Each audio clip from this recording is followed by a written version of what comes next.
पण तुम्हाला ही हिंमत कुठून आली आणि त्याचं मेजर रिझन काय? गोदावरी नदी म्हणताय. आपला आसाराम बापू पूल माहिती असेल तुम्हाला. तिथे 3 म्हशींचा पाणविलींमध्ये गुरफटून मृत्यू झाला. त्या म्हशींना क्रेननी काढावं लागलं होतं. पण त्या काळात ना नदी दिसतच नव्हती. त्यावेळेला सगळं सिवेजच होतं. नंदिनी नावाची नदी आपल्या इथे, त्याच्यात खूप मोठमोठे होर्डिंग्स, स्टीलचे स्ट्रक्चर्स होते, लोखंडी मोठमोठे. अचानक एका मोठ्या चॅनलचा फोन आला. आम्ही सकाळी बाईट दिली, दुपारी त्यांनी कलेक्टरची बाईट घेतली, संध्याकाळी तुकाराम मुंडे साहेब होते, त्यांनी सगळं तोडून टाकायला. स्टाफ तोच, प्रतिनिधी तेच, एक व्यक्ती बदलला तर कसा बदल होतो याचं मूर्तिमंत उदाहरण म्हणजे तुकाराम. पहिलं तर नदी म्हटल्यानंतर आपल्या डोळ्यासमोर काय येतं? वाहणारं पाणी. नदी ही वाहतीच पाहिजे. समुद्रामध्ये 5 बेटं तयार झालेली आहेत महाराष्ट्राच्या आकाराची, प्लास्टिकचे. जर ते अख्खं प्लास्टिक आपण बाहेर काढलं आणि जगातल्या सगळ्या नद्यांवर पसरवलं तर त्या सगळ्या नद्या 12 वेळा बुडून जातील, एवढं प्लास्टिक समुद्रामध्ये ऑलरेडी आहे. तुम्हाला भारतात पुढची पर्यावरण क्रांती दिसते का?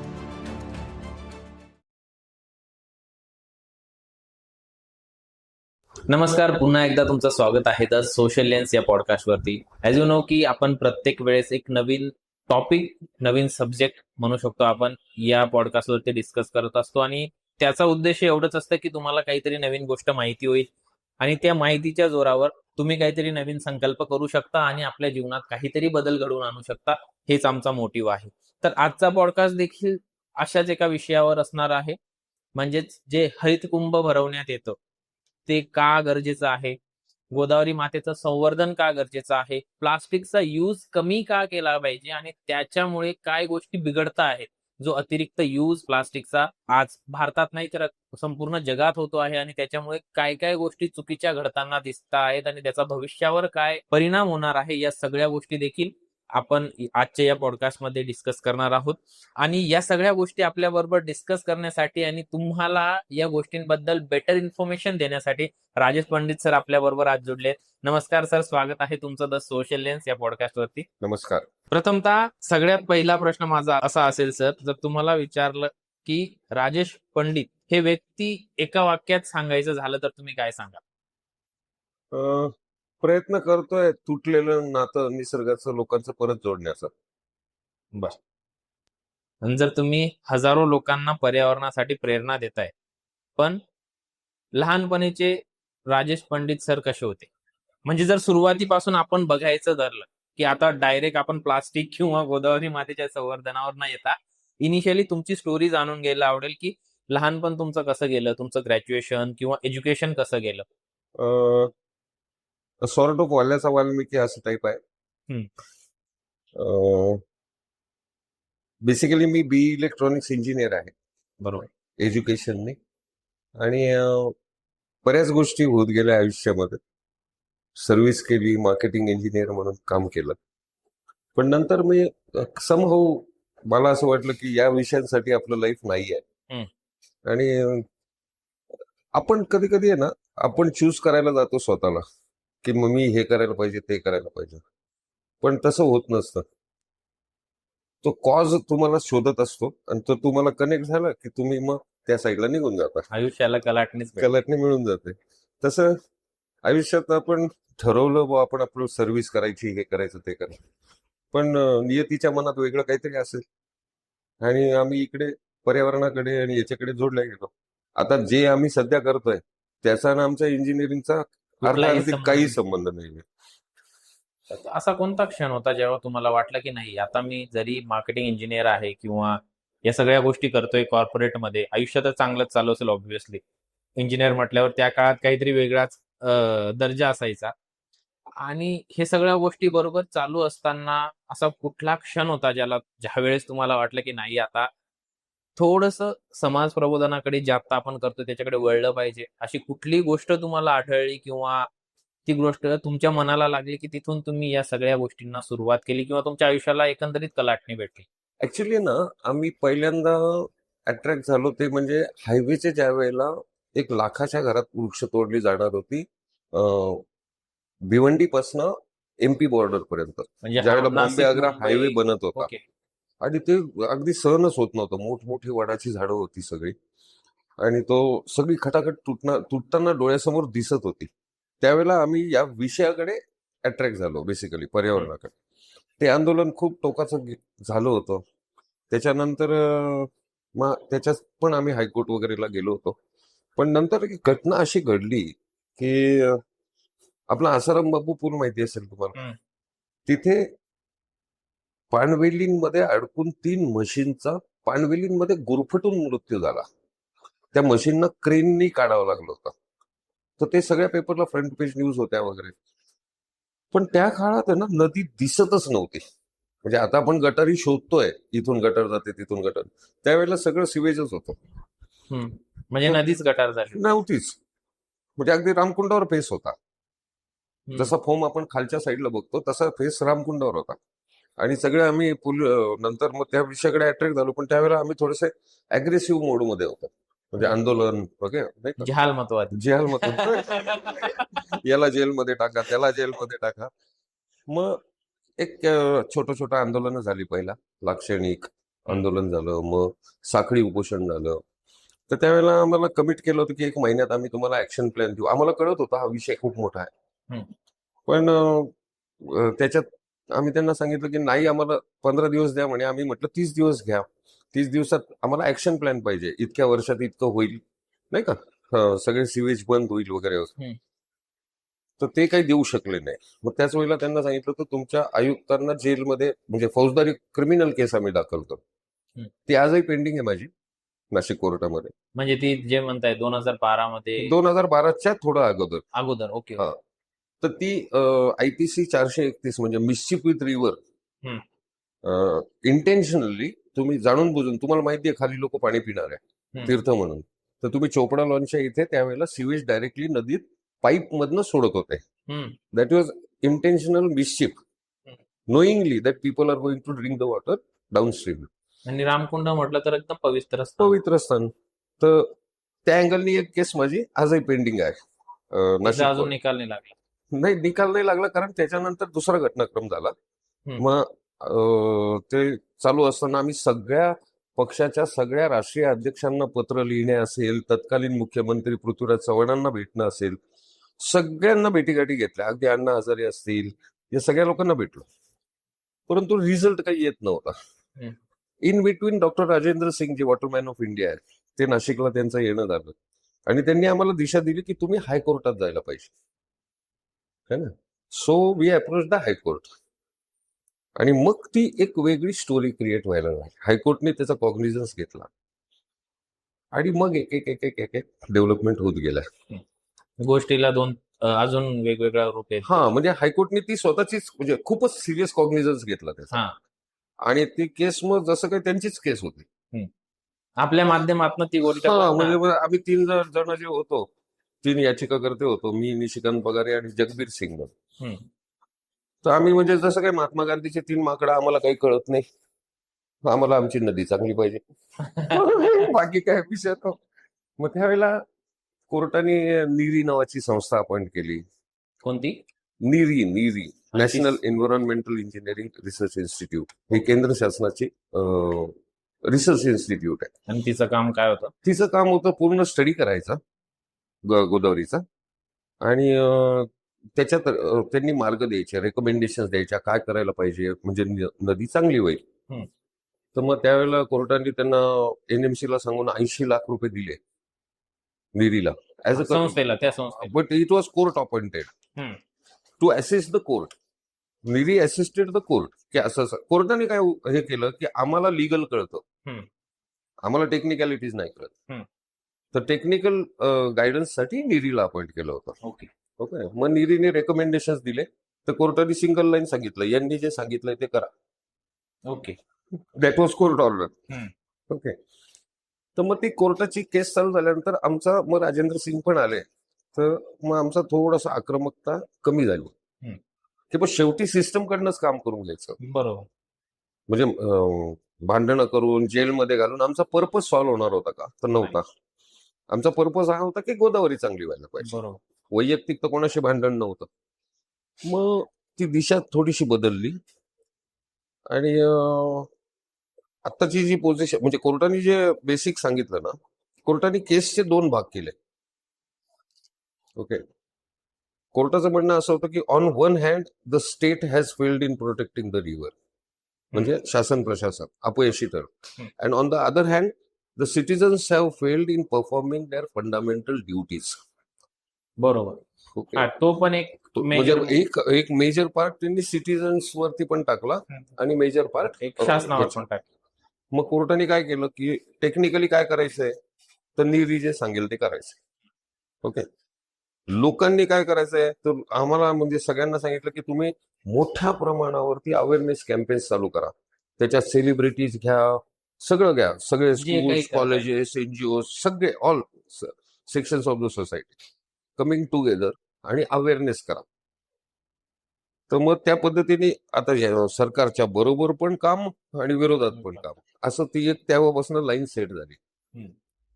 म्हणजे पॉलिसीजच्या बाबतीत सिवेज सोडणं असेल, एसटीपी बांधणं असेल, जे काही आहे त्या पॉलिसीजच्या बाबतीत आम्ही सरकारच्या विरोधात हम्म. आणि Awareness-च्या अवेअरनेस आणि सगळ्या गोष्टींमध्ये आम्ही एकत्र. एकत्र. सो ते पण बऱ्याच लोकांना कन्फ्युजन यायला, हे लोक त्यांच्या बरोबर पण दिसतात हा, आणि कधी आणि यांच्या विरोधात इकडे पण कोर्टात पण आहे. हा. आता सुद्धा माझी कोर्टात कंटेम्प्ट पिटिशन चालू आहे, राजेश पंडित वर्सेस मनीषा खत्री, असं ओके. शिक्षा व्हावी म्हणून. मनीषा खत्रे मॅम, म्हणजे आपले म्युन्सिपल कमिशनर. ओके, त्यांच्या विरुद्ध का, म्हणजे का? जे काही कोर्टाने ऑर्डर्स केलेत त्या कॉम्प्लायन्स झालेल्या नाहीयेत आजपर्यंत, काही गोष्टी. जे तेव्हापासून केलेलं. 2018ला फायनल जजमेंट झालंय, आज 8 वर्ष होत आली. तर 100% बऱ्याच गोष्टी आहेत, पण त्याच्यातल्या काही म्हणजे 100% collection of sewage and sending it to sewage treatment plant. Okay. Proper treatment. नाशिकमध्ये सिवेज ट्रीटमेंट प्लांट आहेत तेवढ्या प्रमाणात आहेत जेवढं प्रोड्यूस होतं आहे. जास्तीचे करतायत ते आता, म्हणजे दॅट इज म्हणजे ऑन रेकॉर्ड मी सांगतो, that is a good thing happening. कारण ते जे जुने एसटीपी होते त्यांचे जे डिझाईन होते ते जुन्या मापक होते, त्याच्यानुसार त्याचं 30 BOD लेवल टेक्निकलिटीज मध्ये आपण नको जाऊयात, पण ते नदीला पोषक नव्हतं. ओके. त्याच्यामुळे आपण बोर्ड पण लावायला लावले होते आपल्या हायकोर्टाच्या पिटिशन मध्ये, the river water is unfit for human consumption and dangerous to health, असे बोर्ड लावायची पण आदेश आहे. पण आपला आता जर बघितलं तर ते एसटीपी तर बनले नाहीयेत, बनतायत, इन प्रोसेस आहे. पण वी आर सॅटिस्फाईड की ते ज्या पद्धतीने बनतायत, वी आर सॅटिस्फाईड. ऍक्शन तरी घेतली जाते, होते. Problem is 100% collection. आज काही ठिकाणी आपण बघतो तर जिथून स्टॉर्म वॉटर जायला पाहिजे, पाईप्स असतात मोठमोठे, पुराचं पाणी नदीत जातं, नदीमध्ये, उपनद्यांमध्ये, ओढ्यांमध्ये, ड्रेनेजेस मधून तिकडून येतं. हा, पण त्याच्यामधनं सिवेज जात आहे. मग ते सिवेज अनट्रीटेड असतं, ते डायरेक्ट रिव्हर मध्ये जातं. कोर्टाची ऑर्डर आहे सगळं 100% कलेक्शन करून एसटीपी ला पाठवायचं, सिवेज ट्रीटमेंट प्लांटला. ओके. सिवेजचं ऑडिट करायचं पण आदेश आहे. ओके. म्हणजे नाशिकचं पॉप्युलेशन किती, सिवेज जनरेट होतं किती, पोचतं किती, प्रॉपर ट्रीट होतं का नाही होत. सो हे जे ऑर्डर्स आहेत की बरेच आहेत आदेश, म्हणजे एन्क्रोचमेंट रिगार्डिंग आहे, चॅनलायझेशन नाही करायचंय, नदी पात्रात बांधकाम नाही करायचं, बरेच आदेश आहेत. त्याच्यातलं काही पालन होत आहेत, काही नाही होत आहेत अजून. तर त्याच्यासाठी आपण कंटेम्प्ट मध्ये पण आहोत, किती करून घेण्यासाठी तिथे भांडणं आहेत. दुसरीकडे शाळांमध्ये, स्कूल्समध्ये आता आम्ही 300 शाळांपर्यंत पोहोचलोय. बरेच उपक्रम चालू आहेत स्कूल चिल्ड्रन बरोबर, with corporation, with everybody, we are working together. बरोबर. म्हणजे भांडण पण आहे, रचना पण आहे, संघर्ष पण आहे, एकत्रितपणे काम चालू आहे. विचार करण्याची पद्धतीमध्ये फरक आहे. पुढे जाऊन म्हणजे त्याच्यात डिटेल मी सांगतो थोडं. 2012 मध्ये जी तुम्ही सरकार विरोधात PIL दाखल केली होती, म्हणजे सामान्य माणूस सरकार विरोधात उभं राहण्याचा विचार करत नाही सहसा, आपण जेवढेही बघतो त्यात. पण तुम्हाला ही हिंमत कुठून आली आणि त्याचं मेजर रिझन काय? गोदावरीने दिली म्हणता येईल. हिंमत कुठून आली तर ते त्याला माझ्याकडे काही खूप पैसे अशातला भाग नाही, नंतर खूप मॅनपॉवर आहे बा, आपण खूप नेता बिता आहोत, असं काही नाही. म्हणजे खरोखर सांगायचं म्हटलं ते मानो ना मानोच्या गोष्टी असतात, पण कुठेही अडचण आली नाही. म्हणजे ना वकिलांनी पैसे घेतले, ते प्रॉपर ते म्हणजे ती करून घेते. या गोष्टीवर आम्ही बिलीव्ह करतो. तर आम्हाला जर लेट होत असेल तर पंचवटी 5 मिनिटं लेट येईल, असं होत गेलं. आणि ती केस डेव्हलप होत गेली. कॉन्ट्रीब्युशन केलं आम्ही 2-2, 3-3 हजार रुपये. आणि ते एकदाच काय ते आमच्या वकिलांनी पैसे घेतले 7-8-10 हजार रुपये. ते झेरॉक्सिंग बिरॉक्सिंगला लागतात. हा, जेवढे ते ऍक्च्युअल लागणारे पैसे, फीज नंतर- नाही घेतली पण मग हा, ते जे काय मटेरियलचे पैसे असतात Okay. पेपरवरचे. राहिला विषय चहा पाण्याचा, तर त्यांच्या ऑफिसला गेलो की तेच चहा पाजायचे. म्हणजे खर्चच नव्हता. पण होतं, तुम्ही जर मनापासून काम करायला लागले तर निसर्ग तुम्हाला मदत करतो, या गोष्टीवर आमचा विश्वास आहे. आणि असं झालंय की त्या काळात की जसं तुम्ही सांगितलं त्यावरून तर वाटत नाही, पण असं कोणी विरोध केला का मोठा, की म्हणजे समजा तुम्ही गोदावरी स्वच्छतेसाठी सगळी पीआयएल दाखल केली आणि मग त्याच्यात बऱ्याच साऱ्या कॉर्पोरेट लोकांचाही हात असेल, कारण की त्यांच्याच कंपनीचं सगळं वेस्ट किंवा काही झालं तर ते तिथे जात होतं. तर असा विरोध भासला का तुम्हाला, की कोणी आलं का समोर की नाही नका करू, पैसे घेऊन टाका, हे करून टाका, जसं आपण मूवीज मध्ये बघतो तसं काही झालं का? नाही नाही, हे काय होतं माहितीये का, म्हणजे मग माझा वैयक्तिक अनुभव सर, ज्या वेळेला तुमचा कन्फ्लिक्ट ऑफ इंटरेस्ट नसतो, तुम्हाला स्वतःसाठी काही पाहिजे नसतं, त्याच्या मागून तुमचं आणि काही तुम्ही व्यक्ती विशेष नाही वागत, नाही का, की ही पर्टिक्युलर इंडस्ट्री बंद करा, या माणसानं म्हणजे तुम्ही वैयक्तिक टार्गेट जर करून चालले तर तुम्हाला त्रास होऊ शकतो. बरोबर. पण जर तुमचं पॉलिसी विरुद्ध भांडण असेल वैयक्तिक काही नाही. तर वैयक्तिक काहीच नाही. एक उदाहरण सांगतो मी तुम्हाला. नंदिनी नावाची नदी आपल्या इथं, त्याच्यात अनेक होर्डिंग होते, म्हणजे खूप मोठमोठे होर्डिंग, स्टीलचे स्टीलचे स्ट्रक्चर्स होते, लोखंडी मोठमोठे, नदी पात्रात. तर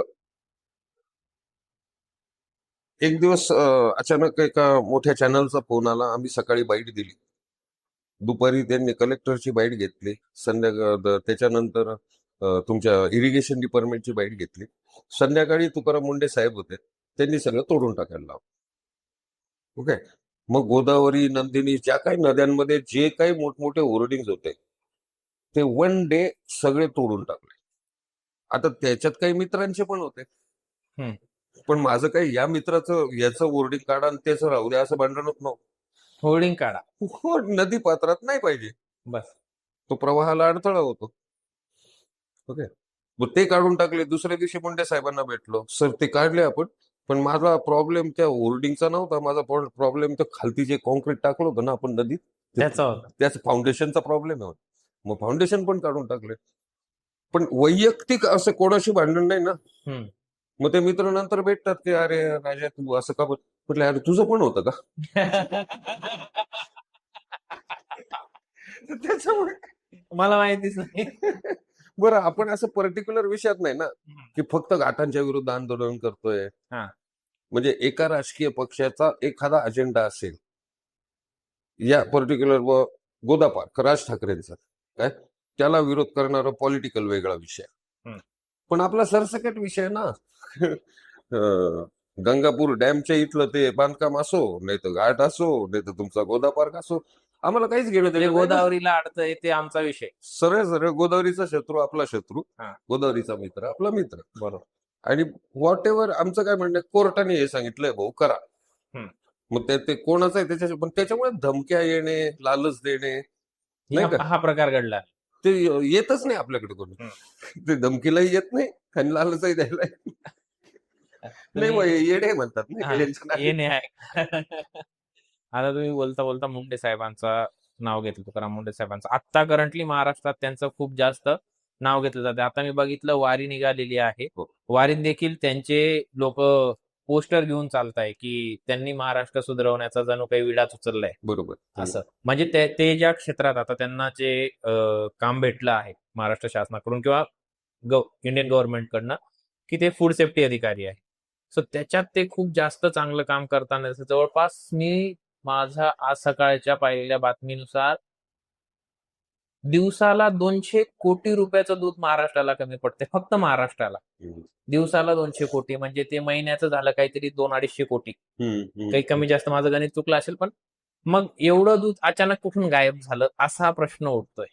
बरोबर सो आहे. जे मुंडे साहेब जे काम करताय त्याच्यावर तुम्ही काय, म्हणजे त्यावेळेस त्यांच्याकडे वेगळा पदभार होता आणि आता वेगळा आहे, मग त्यावेळेस त्यांचं काम कसं होतं आणि आता कसं आहे, याच्यात तुम्हाला काही? नाही नाही, ती व्यक्ती म्हणून म्हणजे बऱ्याच लोकांना काय असतील प्रॉब्लेम त्यांचे हा, पर्सनल. पर्सनल, पण आमचं वैयक्तिक त्यांच्याशी खूप चांगलं होतं. इथे आयुक्त असताना देखील हम्म.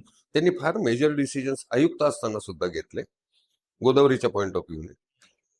आणि लीडर चांगला आला की आपोआप सगळं बदलतं. ते आता तर हे आता आपल्या डोळ्यासमोर दिसतंय. त्यावेळेला सुद्धा आम्ही ऑब्झर्व केलं, कॉर्पोरेशनचे आयुक्त असताना सुद्धा स्टाफ तोच, हम्म. प्रतिनिधी तेच, एक व्यक्ती बदलला तर कसा बदल होतो याचं मूर्तिमंत उदाहरण म्हणजे तुकाराम मुंडे. बरोबर. आज आता कोणी म्हणू पण शकत नाही की त्यांची बदली करा. त्याच्या विरुद्धात मोर्चे निघते की त्यांची बदली नको व्हायला पाहिजे. म्हणजे उलटा त्यांनाही आवडीचा जॉब मिळालाय, हा, ओके, आणि जनतेचंही भलं होत आहे. बरं, कुठलाही राजकीय नेता आता म्हणणारच नाही की त्यांची बदली करा. त्याला दुसऱ्या वेळेस उभं राहता येणार त्याला नाही. उभंच नाही राहता. तिकीट भेटणार नाही त्याला.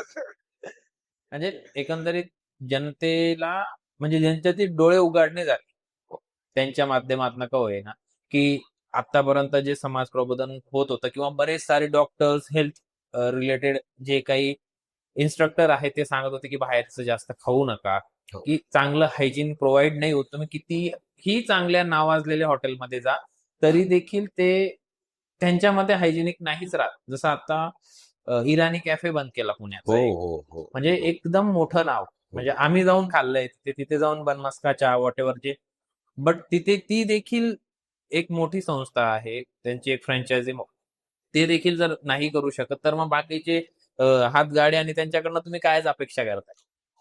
नाही, खरं आहे हो. म्हणजे तुम्ही विचार करा, आज त्या माणसामुळे काहीतरी एक होप निर्माण झालाय. नाही तर लोकांनी ऍक्सेप्ट केलं होतं, की ओके, हेच बेटर. हेच आहे बो, ओके. म्हणजे सकाळी तुम्ही अगदी दात घासण्यापासनं काय खावं, कुठली फळं बाजारात गेलं तरी धाक पडायचं चायला, याच्यात ते कार्बाईडचं तर नसेल, पण लोकांनी ऍक्सेप्ट करून टाकलं होतं, नाही बा हेच खावं लागणार आहे, हम्म. ओके. ज्या वेळेला लोक ऍक्सेप्ट करून टाकतात ना, त्यावेळेस त्यावेळेला त्याला काय अतिक्रम, अर्थच. म्हणजे काय अति करायला लागतात बाकी. हा, मग ते सगळं ते पण बिंदास असतात करणारे पण, आणि लोकांना खाऊन कॅन्सरचं तर पेशंट वाढतच होते. हा, डायबिटीज. डायबिटीस, कॅन्सर, हे सगळ्या गोष्टी आल्या त्याच्यामुळे. आता लोकांना दिसलं की एक माणूस येतोय भाऊ आणि हे चांगलं आपल्याला मिळेल, आशा निर्माण झाली आहे बरोबर. समाजामध्ये, एक होप निर्माण झाली.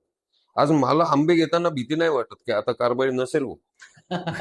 केळी खाताना भीती नाही वाटत आता. बरोबर. सो एक व्यक्ती बदल घडवू शकते, हे त्याचं मूर्ती. म्हणजे इन शॉर्ट काय आहे, कायदे आहेत, कायदे स्ट्रॉंग आहेत, फक्त त्याचं पालन पालन काटेकोर प्रॉपर केलं पाहिजे. करणारा तो लीडर ज्या वेळेला बसतो ना, त्यावेळेला ऑटोमॅटिक बदल होतो. बरोबर. आता कुंभमेळा येतो आहे. मागचा जो कुंभमेळा झाला त्यात तुम्ही हरित कुंभ ही संकल्पना मांडण्याचा प्रयत्न केला. तर हरित कुंभ ही कल्पना सुचली तेव्हा म्हणजे हरित कुंभ ही संकल्पना काय, पहिले तर हे समजवा आणि मग पुढचं आपण बोलू त्या रिलेटेड. पहिली गोष्ट, आपण कुंभ म्हणजे काय ते आमच्या प्रॉस्पेक्टिव्हनी समजून घेऊ. ठीक आहे. ओके. कुंभ म्हणजे ना, त्या तत्कालीन म्हणजे प्राचीन काळापासून तत्कालीन जे काही प्रॉब्लेम्स असायचे, ओके, त्याच्याबद्दल एक समुद्र इतकं खोल मंथन व्हायचं. ओके. आता समुद्र इतकं खोल मंथन कोण करायचं, तर जसं आता आपलं पार्लमेंट आहे, तर समाजातले सगळे लोक म्हणजे राजा, प्रजा आणि विद्वान लोक, म्हणजे साधू महंत, साधू मग. ओके, हे सगळे एकत्र बसून ऍज डीप ऍज ओशन, समुद्रात इतकं खोल मंथन करायचे. त्याच्यातून ते डिफाईन करायचे की what is good and what is bad, पाप काय, पुण्य काय, विष काय, अमृत काय, अमृत काय. ओके. मग हे समाजाने वागायचं, हे समाजाने नाही वागायचं, तर तो तात्कालीन प्रश्न जो असेल तो सॉल्व्ह व्हायचा, ओके. मग राजा त्याच्यावर शिक्का मारायचा, दिस इज लॉ, ओके. बरं, विचारांचं आदान प्रदान व्हायचं. साऊथ त्यावेळेला काय आपल्यासारखं आतासारखं हे नव्हतं, इलेक्ट्रॉनिक मीडिया वगैरे काही नव्हती, तर साऊथकडे एखाद्या वनस्पतीचा शोध लागला, तर या आजार आला तर याच्यावर उपाय काय, अशा अनेक विचारांचं, संस्कृतींचं आदान प्रदान व्हायचं. म्हणजे that was a brain storming. जाताना काय करायचं, ते तुमचं छान आंघोळ करायची, पापाचे विचार सोडून द्यायचे, विषाचे अमृताचे विचार घेऊन जायचे, घेऊन परत जायचं आणि तसं Okay. वागायला सुरुवात तसं वागायला सुरुवात कर. That was the basic crux of Kumbh. हम्म. नंतर नंतर तो आंघोळीपुरता मर्यादित झाला. ओके. आज 4 लोकांना विचारलं की तुम्हाला काय माहितीये बुवा कुंभ म्हणजे काय, तर ते म्हणतील पवित्र ते स्नान केलं जातं. अमृताचे 4 थेंब इथं पडले होते, हम्म. तिथे जाऊन आंघोळ केली की आपलं पाप धुतल्या गेलं. घेतलं जातं. एवढ्याच एक सिंपल कन्सेप्ट माहिती आहे. पण समुद्राचं मंथन झालं, त्याच्यातून अमृत विष बाहेर पडलं, त्या अमृत पळवापळवीमध्ये 4 थेंब सांडले बा इकडे. आणि त्याच्यापेक्षा महत्वाचं, ऍस्ट्रॉलॉजी त्यावेळेला खूप पॉवरफुल होती आपली नॉलेज. हम्म. त्याच्यामुळे ते गुरुची डायरेक्शन काय आहे, गुरु म्हणजे पॉझिटिव्ह एनर्जी. ओके. बरोबर. ऍस्ट्रॉलॉजी मध्ये घ्या किंवा कसंही, तर त्याचा अँगल कसा आहे, त्या पर्टिक्युलर पॉइंटला एक म्हणजे एनर्जी लेवल्स खूप असतात, त्यावेळेस त्या पॉझिटिव्ह काळात. एनर्जी खूप असते. त्याच्यामुळे तुम्हाला कितीही क्राऊड झाला तर तुम्हाला सफोकेशन वगैरे होत नाही. हम्म. आणि त्या प्लेझंट ऍटमॉस्फिअर मध्ये हे सगळं ब्रेन स्टॉर्मिंग व्हावं हम्म. म्हणून या 4 जागा निवडल्या गेल्या. हे आमचा बघण्याचा दृष्टिकोन आहे बरोबर. कुंभाकडे. ओके. आणि त्यावेळेला काय व्हायचं, मग तो जो डिसिजन व्हायचा ना, त्याला म्हणायचे की इस कुंभ का ये कुंभ आदेश, हा कुंभाचा आदेश आहे बा. तो सगळ्या सोसायटीनी पाळायचा. तर कुंभ हा एक मेसेज गिव्हिंग सुद्धा होता. आत्ताच्या पार्श्वभूमीवर म्हणजे मागच्या वेळेला पण सगळ्यात मोठा जर प्रॉब्लेम प्लॅनेटला काय फेस करत असू आपण, तर दॅट इज क्लायमेट चेंज. बरोबर. बरोबर. आणि टेररिझम वगैरे नाही का, शांती पाहिजे, वर्ल्ड पीस. येस. सो या 2 गोष्टींवरती ब्रेन स्टॉर्मिंग व्हावं. आणि क्लायमेट म्हणजे तुमचं natural resources is also one of the basic reasons of war. बरोबर. जे काही युद्ध चालू आहे किंवा जे काही आपण म्हणतो पाण्यावरनं होणार आणि आहेत, प्रेडिक्शन तर तेच आहे. आणि ऑलरेडी चालू आहेत. हम्म. म्हणजे बरेच, जर आपण खूप डीप गेलो विचार करत, टर्की सिरिया असो, इस्रायल जॉर्डन हे असो, Palestine, it is basically water war. अगदी बरोबर. खूप डीप गेलो तर पुढे जाऊन पाण्यावरनं युद्ध होणार आहे. नॅचरल रिसोर्सेसवर कोणाचा ताबा, त्याच्यावरनं हे सगळं. तर तुम्हाला त्या प्रॉब्लेम्सना सॉल्व्ह करता येईल जर त्या प्रॉब्लेम्सचं डीप समुद्र इतकं खोल मंथन झालं. बरोबर. म्हणून क्लायमेट चेंज अँगलने तुम्ही डीप मंथन करा, म्हणून ती कन्सेप्ट आली हरित कुंभ. लोकांना खूप वरवर माहिती आहे हरित कुंभ म्हणजे. लोक फक्त झाडं तोडताय, कसला हरित कुंभ करताय. बरोबर. ओके. हरित Kumbh is not only of trees. Trees आहेच त्याच्यात फार मोठा फॅक्टर आहे, पण मायनिंग आहे, तुमचं एक्सप्लॉयटेशन आहे, आणि नॅचरल रिसोर्सेस, नदी पण त्याच्यातच येते. बरं, समुद्रातल्या वनस्पती पण वाचवायच्या आहेत. आपण त्या प्लॅस्टिकच्या अँगलने येऊ त्यावेळेला ते सांगतो. पण ओव्हरऑलच जे काही जलवायू परिवर्तन झालंय त्याच्यावरचं मंथन म्हणजे हरित कुंभ आहे. बरोबर. इट इज नॉट फक्त झाडं. खूप वेगळा पर्स्पेक्टिव्ह फक्त झाडं लावणे, तोडणे म्हणजे हरित कुंभ असं नाहीये. बरोबर. तर तुम्ही जेव्हा हे सगळं कुंभाच्या वेळेस करोडो लोकांना हे समजवायचा प्रयत्न करत होते, जोही लास्ट आपला कुंभमेळा झाला नाशिकमध्ये, त्यावेळेस तुम्हाला काय आव्हान आली की लोकांना हे कसं, आता तरी ठीक आहे, आता बऱ्यापैकी थोडंसं लोकांना हरित कुंभ नाही, एवढ्या गोष्टी माहित नसेल त्या आता माहिती होतील आपल्या या पॉडकास्टच्या साहाय्याने, पण स्टील त्यावेळेस हा मेसेज लोकांपर्यंत पोहोचवण्यासाठी काय काय तुम्हाला आव्हानं फेस करायला लागली आणि कोणत्या कोणते माध्यम यूज केले तुम्ही त्यावेळेस? कसं आहे, त्यावेळेला सुद्धा आम्ही एकनाथ डवले साहेब म्हणून आपले डिव्हिजनल कमिशनर होते. सगळी ब्युरोक्रेसी म्हणजे गेडम सर मनपा आयुक्त होते, कुशवा म्हणून कलेक्टर होते, संत पण सगळे चांगले आहे, आताही आहेत, त्यावेळेला होते. तर सगळे मिळून आम्ही एकत्र आलो आणि आपल्याला हरित कुंभ करायचा हा डिसिजन घेतला. मग सगळे एनजीओ वेगळ्या वेगळ्या ह्याच्यात काम करणारे लोक म्हणजे, आणि प्रत्येकाला असं वाटलं होतं की आम्हीच केला Harit Kumbh. Ownership was distributed. बरोबर. ओके. फॉर एक्झाम्पल सायकलिस्ट वाल्यांनी त्याच्यात खूप मोठा भाग घेतला की सायकलिंग चालवल्याने एअर पोल्युशन कमी होईल. म्हणजे हरित कुंभचा हा, प्रत्येकाचा एक थॉट वेगळा वेगळा होता, पर्स्पेक्टिव्ह पर्स्पेक्टिव्ह वेगळा होता, पण प्रत्येकाला ओनरशिप होती हम्म. की मी त्याच्यात होतो म्हणून हरित कुंभ झाला. आणि त्याला कोणी डिनाय नाही केलं. नाही केलं. ठीक आहे. म्हणजे आणि तो लँडमार्क झाला त्यावेळेला. म्हणजे अगदी आपल्या सगळ्या अधिकाऱ्यांचं, लोकप्रतिनिधींचं मला वाटतं बॉस्टनला जाऊन तिथं कौतुक झालं. इंटरनॅशनल स्तरावर इंटरनॅशनल स्तरावरती चांगला कुंभ झाला म्हणून कौतुक झालं. थोड्या प्रमाणावर त्यावेळेला प्रयोग झाला होता. आता आपण खूप त्यावेळेला तयारीलाही वेळ कमी मिळाला होता. आता आपल्याला वेळ खूप आहे, तर आपण खूप छान पद्धतीने यावेळेला आपण ते आव्हानं ही होती की आम्हाला वेळ कमी मिळाला होता, यावेळेला वेळ जास्ती मिळाला. आता यालाच निगडीत एक प्रश्न आहे, याच्यात तुम्ही प्रशासनाला किती महत्व देताय? महत्व देण्यापेक्षा प्रशासनाची किती जबाबदारी मानता आहे हे हरित कुंभ म्हणून सकारात्मक रीतीने घडवून आणण्याकरिता प्रशासनाने किती जबाबदारी घेतली पाहिजे आणि नागरिकांनी किती जबाबदारी घेतली पाहिजे? सर, याच्यात सगळ्या स्टेक होल्डर्सची जबाबदारी आहे. म्हणजे नाही, हा प्रश्न विचारण्यामागचं एक रिझन असं की नागरिक प्रत्येक गोष्टीला प्रशासनाला धारेवर धरतात हो हो हो, की मग हे काय करताय, बरोबर. इकडे खड्डे पडले जात आहेत, हे काय करताय. एक आता जे करंट सिच्युएशन नाशिकमध्ये चालू की आय गॉट युअर पॉइंट की म्हणजे ड्युटीज वरती हे माझं नाही काम, हे तुझं काम, ब्लेम गेम चालू आहे. ते प्रशासनामध्ये पण चालू असतं, हे माझं काम नाही तुझं काम आहे. तोच नरेटिव्ह आपल्याला थोडासा बदलायचा. ऍक्च्युली हा सगळ्यांचा मिळून कुंभ आहे बेसिकली. बरोबर. म्हणजे साधू संत आपल्याकडे येणार आहेत, भाविक पण येणार आहेत, आपण यजमानपद आपल्याकडे आहे, होस्ट आहोत.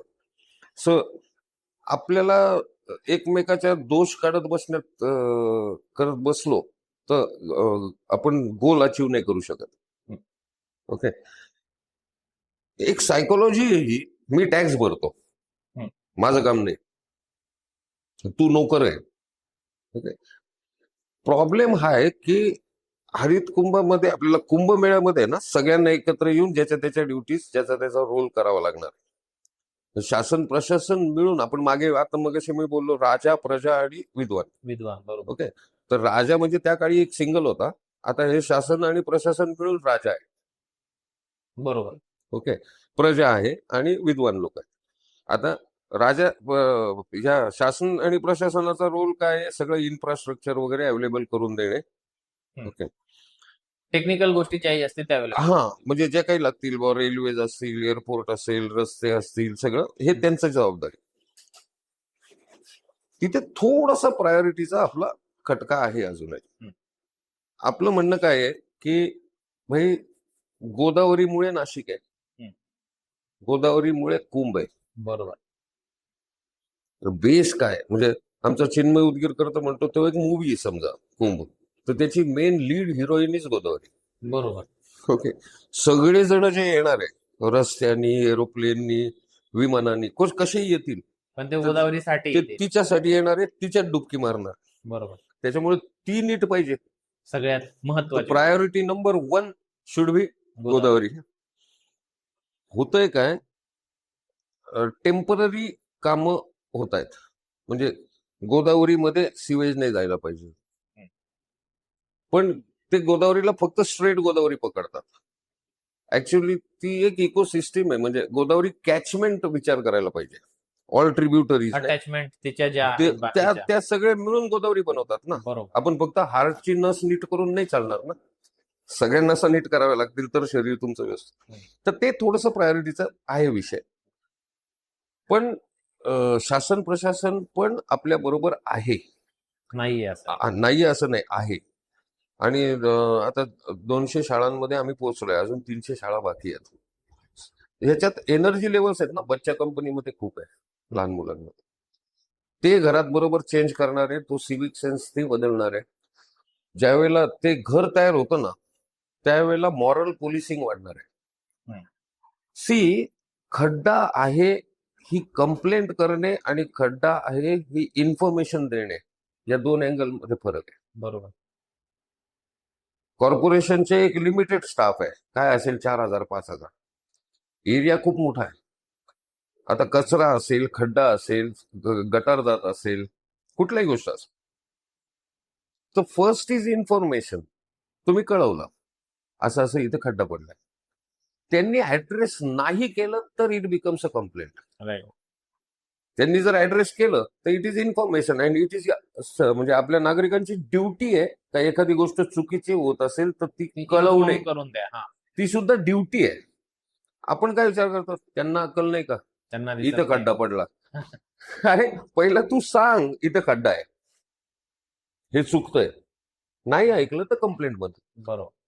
तर हे काय झालंय, तो थोडासा एक चुकीचा म्हणजे थॉट आहे, किंवा म्हणजे त्यांना काही कळतच नाही, ते चुकीचंच करतायत. हा जो थॉट आहे ना, हा थोडासा बदलण्याची गरज आहे. प्रशासन शेवटी तिथे कोण बसलंय? आपल्यातूनच आपल्यापैकीच कोणाचा कोणीतरी तरी आहे. नातेवाईक त्या खुर्चीवर जाऊन बसलाय ना. बरोबर. फक्त तो त्या खुर्चीवर बसला की लगेच आपण शत्रू होऊन जातो असं नाही. असं नाही. हा, त्यांचा जे काही आपलं भांडण आहे ना त्यांच्याशी, ते प्रायोरिटीच आहे, थॉट प्रोसेसचं आहे. मग ते झाडांचं असू देत किंवा नदीचं असू देत, कुठलंही, हे थॉट प्रोसेसचं भांडण आहे. बरोबर. प्रायोरिटी बदलण्याचं भांडण आहे. जसं मी म्हटलं, पहिले गोदावरी, मग इन्फ्रा. यांच्या डोक्यात पहिले इन्फ्रा आहे, बोनस मध्ये गोदावरी आहे. तर तो फक्त त्यावेळेला भांडण होतात. मग हा. आता हे हळूहळू बदलेल. जर गोदावरी स्वच्छतेच्या गोष्टी आपण बोलतोय, तर मग नागरिकांची जबाबदारी बद्दल जर बोलायला गेलं तर इम्पॉर्टंट गोष्ट आहे की जो कचरा होतो, म्हणजे वेली वाटल्या आहेत ती एक वेगळी गोष्ट, ती तर नैसर्गिक गोष्ट आहे, तिला साफ करण्यासाठी तर ते यंत्रणाच लागेल. पण मग जी गोष्ट आहे की कचरा खूप जास्त प्रमाणात, प्लास्टिक कचरा आपण जास्त बघू शकतो की तो खूप जास्त प्रमाणात तिथे बघायला मिळतो. मग त्याच्या रिलेटेड नागरिकांनी कोणत्या कोणत्या गोष्टींची काळजी घेतली पाहिजे आणि त्याचे जे सिम्पटम्स आहेत ते आता काय दिसत आहेत आणि येणाऱ्या 10 वर्षात काय दिसू शकतात, आणि त्याच्यामुळे किती किती मोठ्या संकटांना आपल्याला भविष्यात सामोरे जावं लागणार आहे प्लास्टिकच्या अवैध युजामुळे किंवा अननेसेसरी वापरामुळे. थोडस आपण आता ज्या वेळेला नदीवर बोलायला लागलो, तर थोडस काय होतंय, हा एक म्हणजे भारताचा सगळीकडेच बघण्याचा, नदीकडे बघण्याचा, स्वच्छतेकडे बघण्याचा एक पॉइंट ऑफ व्ह्यू आहे. ओके, सगळीकडे तुम्हाला स्वच्छतेला जास्ती महत्व दिलं जातं. बरोबर. बरोबर आहे. आपण पहिल्यांदा गोदावरीचे आणि कुठल्याही नदीचे बेसिक प्रॉब्लेम समजून घेऊ एक थोडक्यात. पहिलं तर नदी म्हटल्यानंतर आपल्या डोळ्यासमोर काय येतं? वाहणारं पाणी. फर्स्ट नदी ही वाहतीच पाहिजे. बरोबर.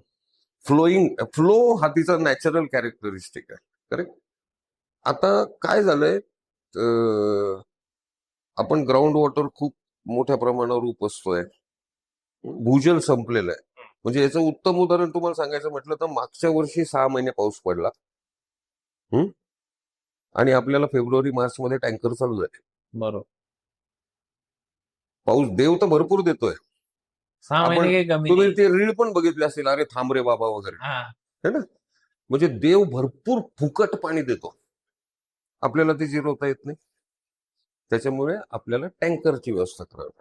बरं, पाणी जर जिरवल्या गेलं प्रॉपर तर नदी विदाऊट डॅम रिलीज वाहते, कारण ते इंटरकनेक्टेड, म्हणजे ती सायन्स तसं आहे नाही का, बरोबर. लोएस्ट पॉइंटला पाणी जातं.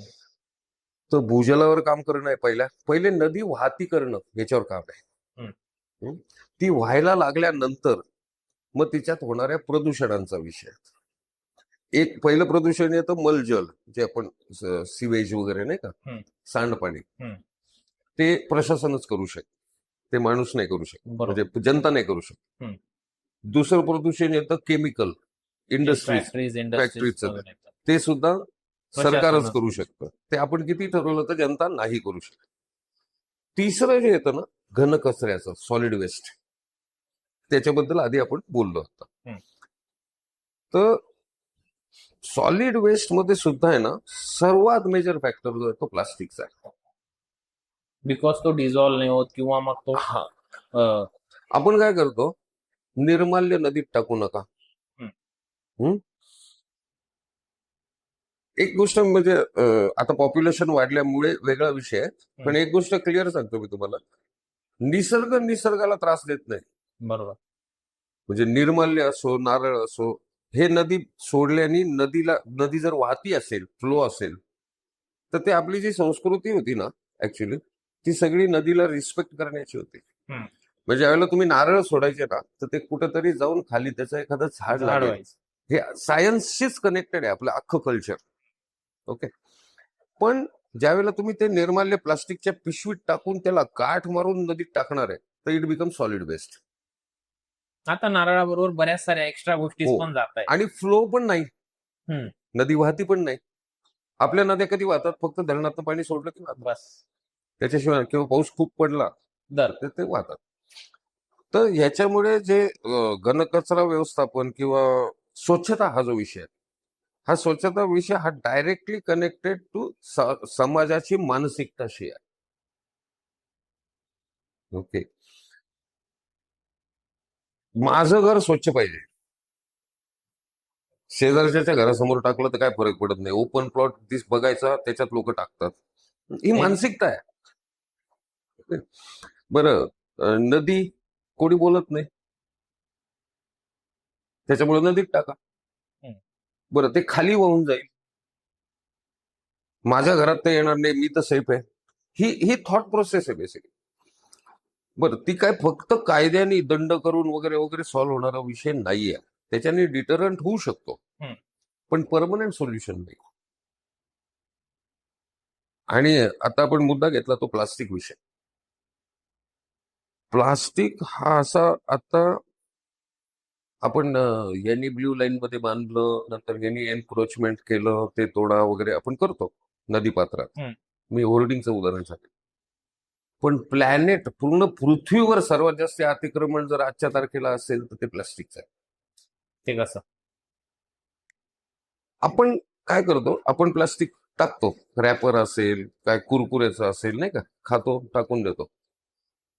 ते one day or the other तुमच्या ओढ्यामधनं, नाल्यांमधनं, उपनद्यांमधनं, नदीमधनं समुद्रात जात आहे. आता आपण जुहूचं बघितलं, समुद्र जेवढं पॉसिबल असेल तेवढं बाहेर फेकून देतो. हा, आजचीच बातमी आहे. ह्याच्या बातमीत पाहिलं. पण आपल्याकडे तरी रियूजची कन्सेप्ट आहे थोडीफार, नाही का. आपण जर बनियन असेल आपला, खराब झाला, होलबिल पडले, तर आपण ते कपडा घेतो व गाडी पुसायला वापरतो, हम्म. है ना. फार त्याच्या चिंध्या होईपर्यंत काही ना काही त्याचा वापर यूज करतो. करत राहा. पण फॉरेन कंट्रीज मध्ये तशी कन्सेप्ट नाहीये. प्रत्येक गोष्टीसाठी वेगळ्या काही यूज अँड थ्रो, हा. लगेच यूज केलं, फेकून दिलं. ओके. तर याच्यामुळे काय झालंय, इतकं मोठ्या प्रमाणावर प्लास्टिक समुद्रांमध्ये गेलेलं आहे की समुद्रामध्ये 5 बेटं तयार झालेली आहेत महाराष्ट्राच्या आकाराची प्लास्टिकचे. म्हणजे जर ते अख्खं प्लास्टिक आपण बाहेर काढलं आणि जगातल्या सगळ्या नद्यांवर पसरवलं, तर त्या सगळ्या नद्या 12 वेळा बुडून जातील, एवढं प्लास्टिक समुद्रामध्ये ऑलरेडी आहे. ओके. आता तुम्ही विचार करा, मगाशी आपण बोललो, आपण सगळं काम करतोय 30%वर. म्हणजे मला म्हणण्याचं तात्पर्य असं आहे, तर 30% दिसणारं पाणी आहे डॅम मधलं. आपण म्हणजे बातम्या कशा वाचतो, 30% राहिलं गंगापूर डॅम मध्ये, 5% राहिलं, दिसणारं पाणी येते. पण 70% जी शेती आहे भारताची, ती भूजलावर आहे. बरोबर. भूजलाकडे लक्षच नाही, ते सगळं संपलंय. 70%कडे लक्ष नाही, 30%कडे लक्ष आहे. ओके. समुद्र तुम्हाला 70% ऑक्सिजन देतो, म्हणजे झाडांपेक्षा जास्त. हा. म्हणजे तुमच्या झाडं जी पृथ्वीवरची इन्क्लुडिंग अमेझॉन जंगल, सगळे जंगल मिळून 30% बनवतात ऑक्सिजन. 70% समुद्रातल्या वनस्पती देत आहेत. त्या समुद्राकडे लक्ष नाही, त्या वनस्पतींवर आपण प्लास्टिकने अटॅक करतोय. ओके. आपली मानसिकता आहे ना, आपल्याला घरासमोर जे दिसतं तेवढे पुरती मर्यादित आहे. हम्म. ओके. पण प्रॉब्लेम जो आहे ना, तो ओव्हरऑल जर वरनं बघितलं तर आपल्या प्रॉब्लेम मोठा लक्षात आहे. खूप मोठा आहे. बरं, एवढा मोठा प्रॉब्लेम आहे तर मी काय करू शकतो? आपली जनता आहे ना, सगळा समाज, हा तुम्ही जनरल गप्पा मारा कोणाशी, ते सांगतील मोदींनी काय करायला पाहिजे. तुम्हाला रस्त्यावरचा कोण पण दुकानदार सांगेल ट्रम्पनी असं नाही असं वागायला पाहिजे, पण तो हे नाही सांगणार की मी काय करायला पाहिजे. तो स्वतःमध्ये ज्या वेळेला बदल घडेल ना, त्यावेळेला ऑटोमॅटिकली सगळं, तुम्हाला स्वच्छता करायची गरज नाही पडणार. बरोबर. हे गोदावरी स्वच्छता अभियान राबवण्याची गरजच नाही पडत. काहीच गरज नाही, त्याच्यात घाणच जाणार नाही. प्रत्येक जण म्हणेल माझ्या गोदावरीत घाण नाही गेली पाहिजे, तर कोण टाकेल? म्हणजे नागरिकांनी पर्सनल गोष्टी जरी क्लिअर केल्या, बस बस आणि बस. पदाधिकारी जे शासनाच्या पदांवर बसले त्यांनी फक्त नियमांचा काटेकोर पालन जरी केलं तरी गोष्टी बिघडणार. अहो, तुम्हाला सांगू का, ज्या वेळेला मी माझ्या घरात स्वच्छता करतो, माझ्या घरात आता माझ्या घरातून एक छोटासा तुकडा सुद्धा प्लास्टिकचा बाहेर जात नाही. आम्ही ते जमा करतो, महिन्यातून एकदा प्रॉपर रिसायकलिंगला पाठवून देतो. असं जर प्रत्येक जण वागायला लागला, आणि जो चुकीचा वागत असेल, आमच्याकडे एक उदाहरण, ते आमचे चंदू पाटील म्हणून आहेत, त्यांना मोदींनी सन्मानित केलं नाही का, व्हिसलमॅन म्हणून. ते काय करतात, त्यांना काही पगार देत नाही कोण. ते त्या नंदिनीच्या ब्रिजवर उभे राहतात, कोणी कचरा टाकत असेल तर शिट्टी मारतात, इथं नको टाकू तिथं टाक. सिंपल गोष्ट आहे. लोकांना आहे ना, हटकलं तर लोक नाही करत. ओके. मग ते प्रॉपरली लोक समजायला लागले की नको तिकडं नको हो, तिकडं तो माणूस उभा असतो. सायकोलॉजीचा विषय हा सगळा, आणि ती माइंडसेट आपल्याला, आम्ही प्लास्टिकच्या बाबतीत काय काम चालू केलंय, आता 200 शाळांमध्ये प्रशासनाच्या बरोबर काम चालू झालंय, 300 शाळांमध्ये होणार आहे. प्रत्येक मुलगा आपल्या घरातलं येणारं ड्राय प्लास्टिक सेपरेट करतोय, तो महिन्यातून शाळेत घेऊन येतोय, शाळेतून एक गाडी फिरते आणि ते सगळं प्लास्टिक रिसायकलिंगला जात आहे. ही प्रोसेसला नाही म्हणतो, त्या मुलाला हे माहिती की तो पृथ्वीला वाचवण्याचा प्रयत्न करतोय, तो गोदावरीला वाचवण्याचा प्रयत्न करतोय. ते एक लहान मूल म्हणजे एक नागरिक तयार होतोय, तो त्याच्या घरात आई बापाला तयार करतोय. ही थोडीशी लॉंग टर्म प्रोसेस आहे, पण ही कुंभमेळ्यामध्ये खूप मोठ्या प्रमाणावर होईल. आणि आपला प्लास्टिक वेस्ट फ्री कुंभ, हा जो कुंभ आदेश आपण मगाशी म्हटलो ना, तर आपण मॉडेल्स क्रिएट करतोय. प्लास्टिक वेस्ट फ्री कुंभ हा जगाला मेसेज जाईल की असं जगाचं प्लास्टिक मॅनेज करा. बरोबर. आपण जगाचं नाही करू शकत, पण आपण एक मॉडेल तर छोटं क्रिएट करू शकतो नाशिकचं. आणि नाशिकला आज जगासमोर एक उदाहरण म्हणून ठेवणं हे खूप महत्वाचं झालंय, कारण हा. की हो. एवढ्यात या 7-8 महिन्यात किंवा मागच्या वर्षात जे जे नाशिकमध्ये घडतंय त्याच्याने एक डिफेमेशन होतंय नाशिकचं, असं म्हटलं तरी काही हरकत नाही. कारण की ज्या नको व्हायला पाहिजे त्या गोष्टी कुंभ अगदी जवळ असताना किंवा सगळ्या जगात नाशिकच्या महाकुंभाची चर्चा असताना काही अशा गोष्टी घडतायत ज्या नाशिकला कुठे ना कुठे डाग लावायचा प्रयत्न करतायत. आता याच्याकडे बघण्याचे पॉइंट ऑफ व्ह्यू आहेत सर. म्हणजे काही पर्यावरणाच्या बाबतीत काही गोष्टी घडल्या, ओके, त्या कम्युनिकेशन गॅपमुळे घडल्या असं माझं स्पष्ट मत आहे. ते कसं? फॉर एक्झाम्पल तपोवन, त्याच्यामुळे निगेटिव्ह इमेजिंग झालं, असं काहींचं म्हणणं आहे. काहींचं म्हणणं असं आहे की त्याच्यामुळे हा मेसेज गेला की झाडं तोडायला नाही पाहिजेत. ओके. माझा पॉइंट ऑफ व्ह्यू तर हा सुद्धा हरित कुंभच होता. आता कुंभचं थोडस पार्श्वभूमी समजून घेऊ.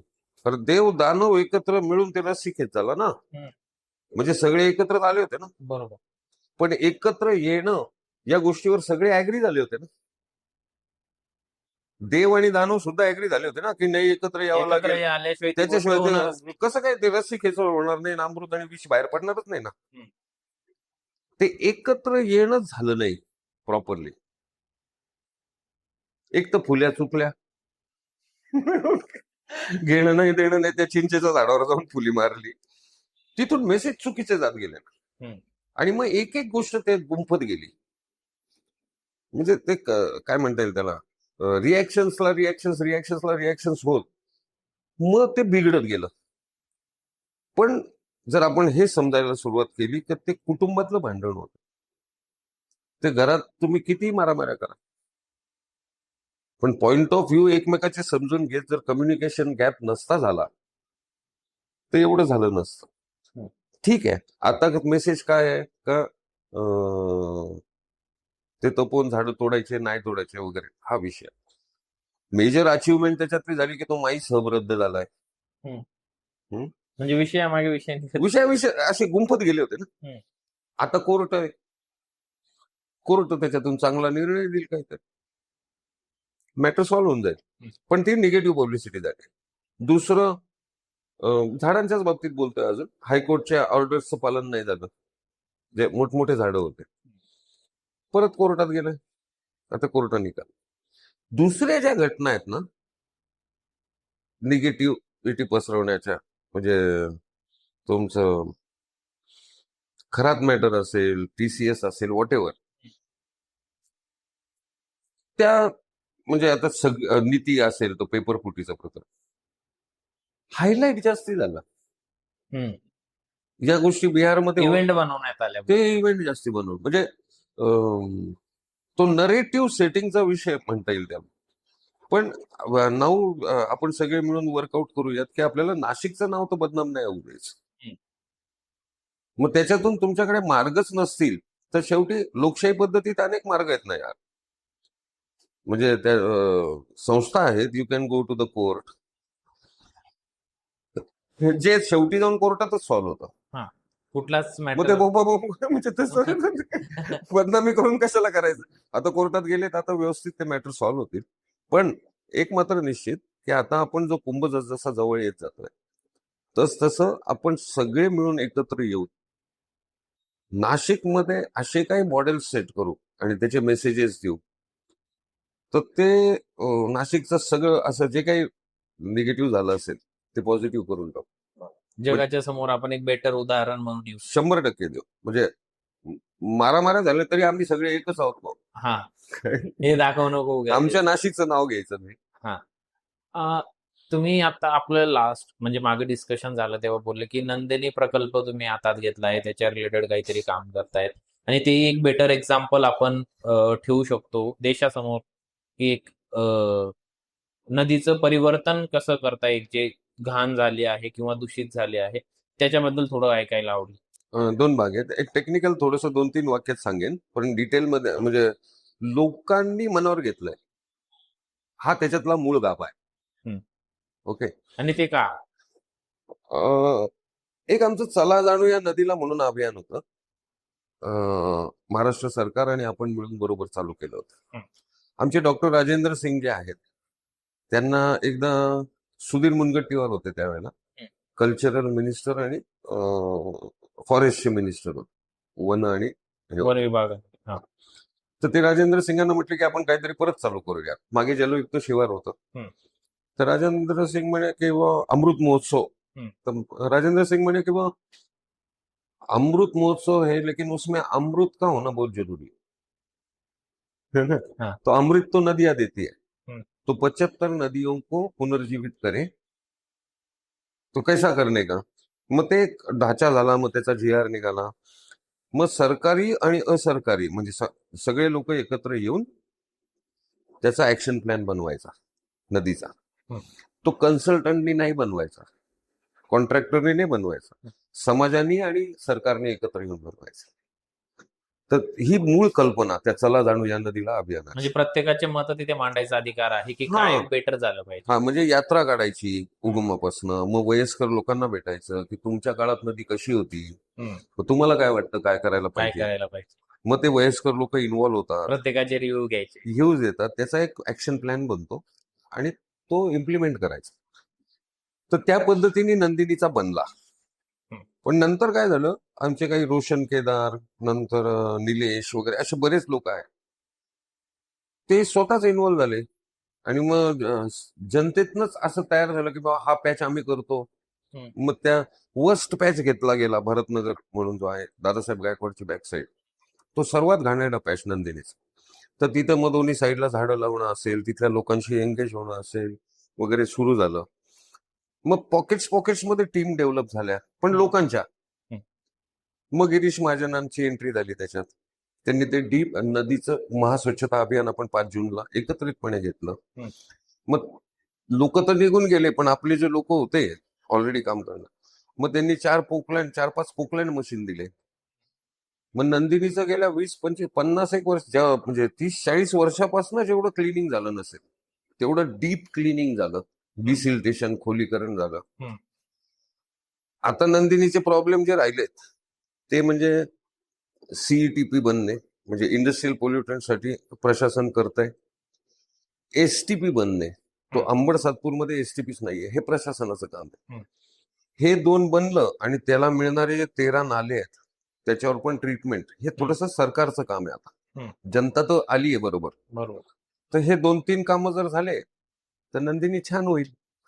बरं, ते आपलं काउंटडाऊन आहे. हा, मग अशी चला जाणू या नदीला मध्ये असं ठरलं शेवटी एकदा की आपण महाराष्ट्रात 6 मॉडेल क्रिएट करू. आमचं ठरलं राजेंद्र सिंगांचं.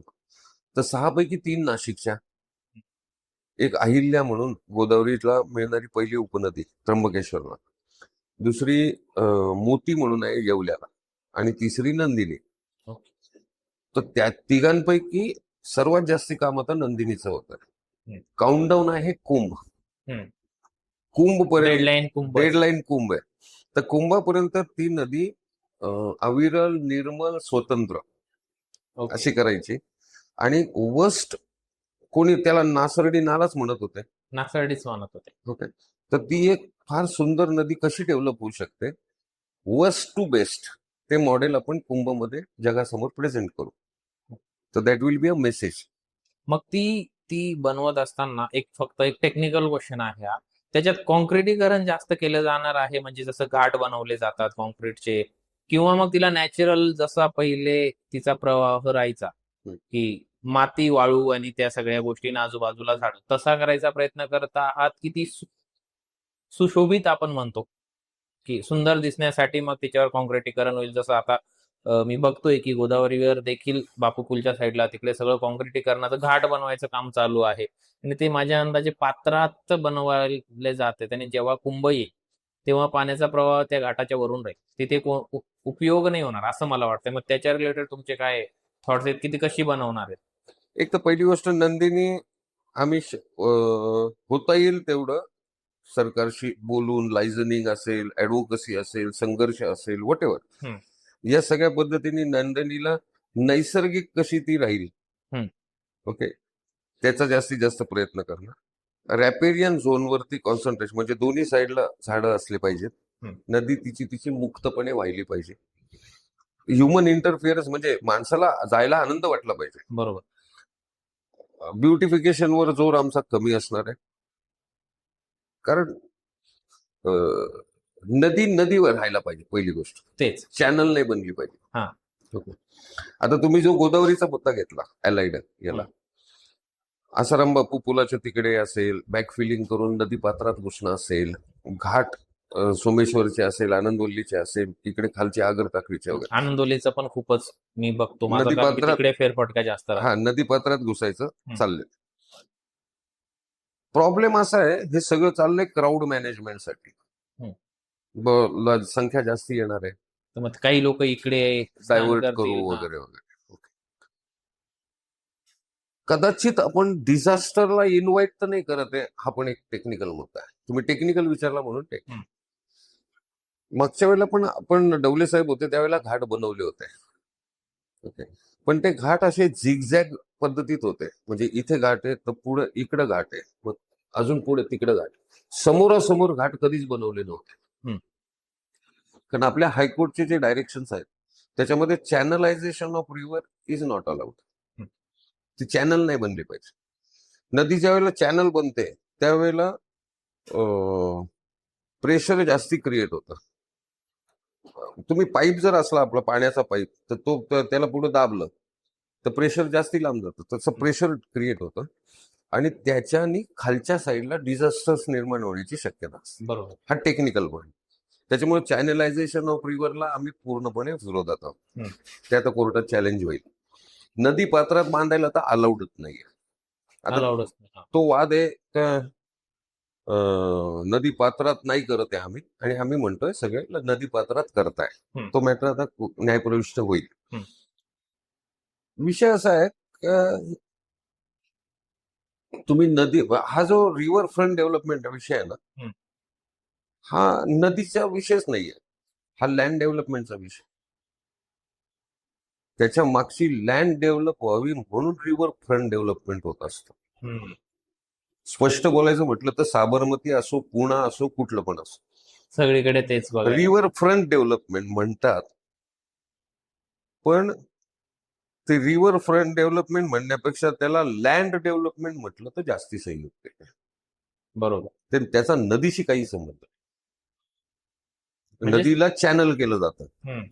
चॅनल केलं की डिझास्टरला इन्व्हिटेशन मिळतं. तो हे फार मोठे वाद आहेत म्हणजे ओके, पण त्या प्लॅटफॉर्म्स वरती आपण ते मेन्शन करू.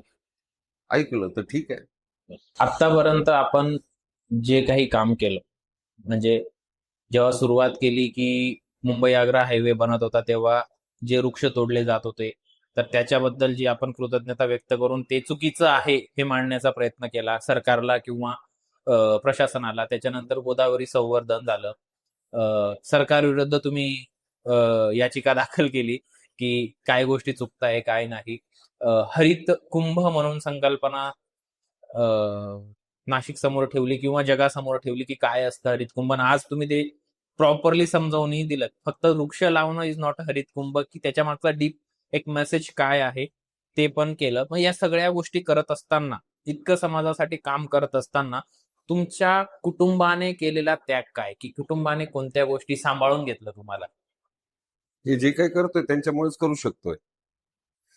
म्हणजे विदाउट म्हणजे इंटरफिअरन्स नसणे हा सुद्धा एक सपोर्ट असतो. बरोबर. ओके, सो त्यांचा सपोर्ट असल्याशिवाय माणूस करू शकत नाही. मलाही त्यांचा सपोर्ट आहे म्हणूनच करू शकतो.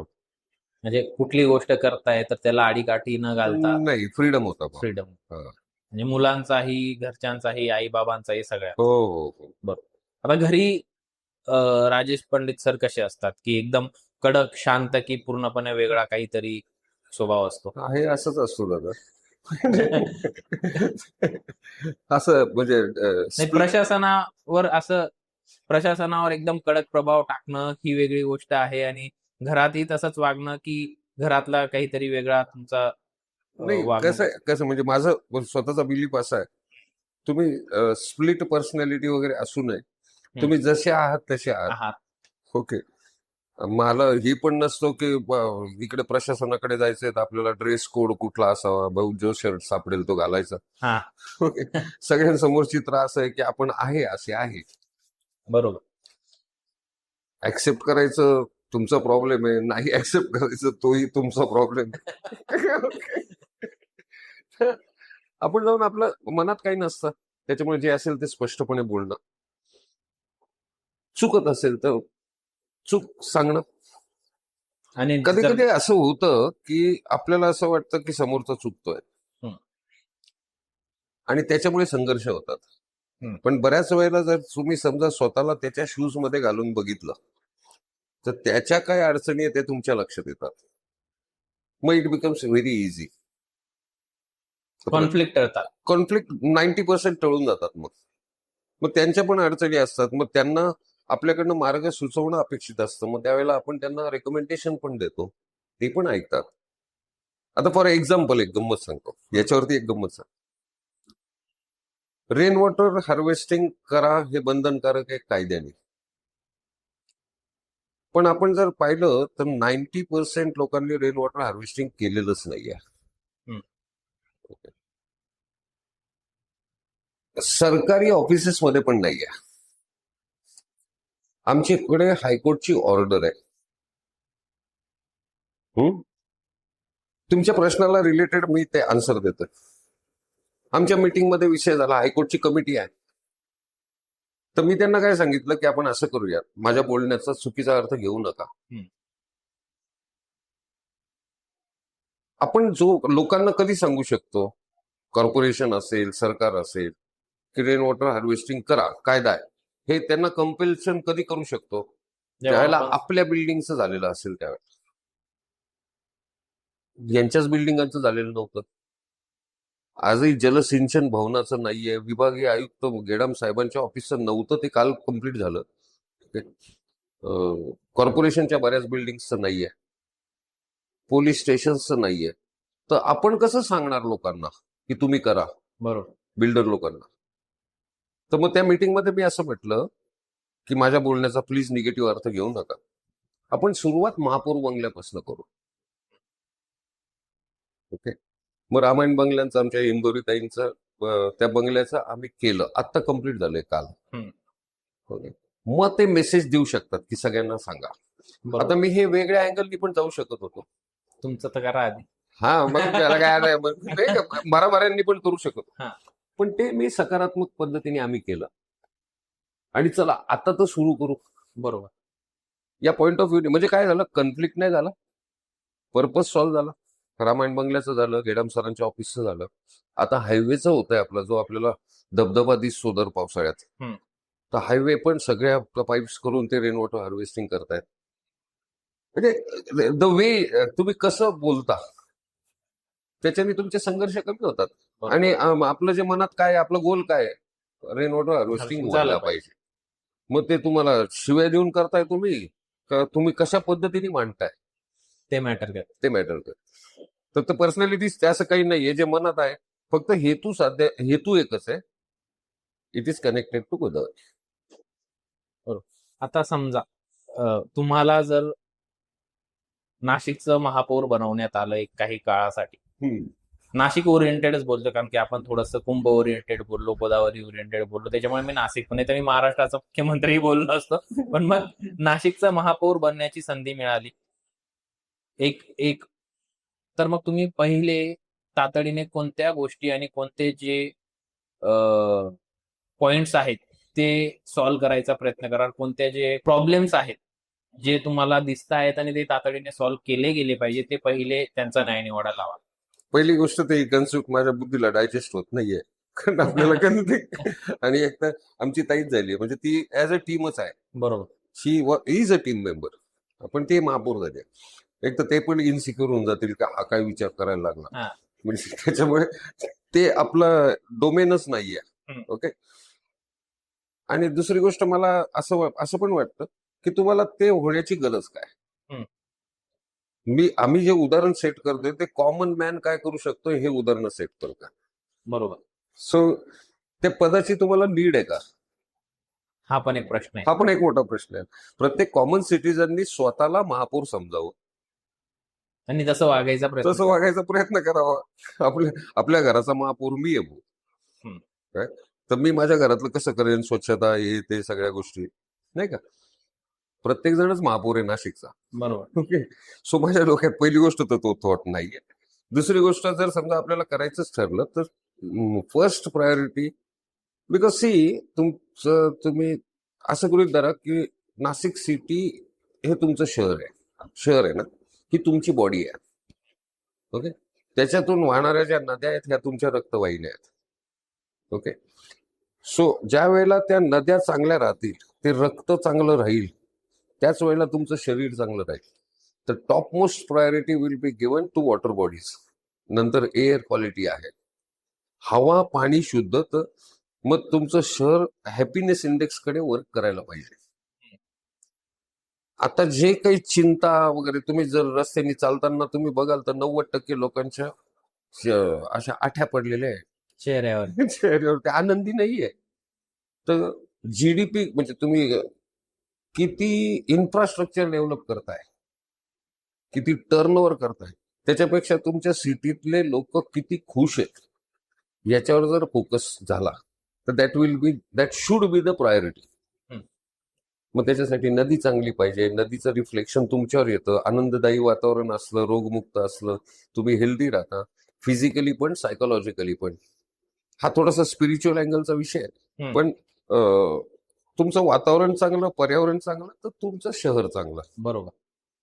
सगळ्या गोष्टी सेकंडरी आहेत.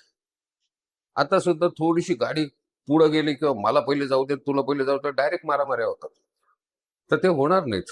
म्हणजे ऑटोमॅटिक सिव्हिक सेन्स डेव्हलप होतो. So you should first concentrate on पर्यावरण, हम्म. नेचर. सेकंडली मग तुमचा सिव्हिक सेन्स येतो.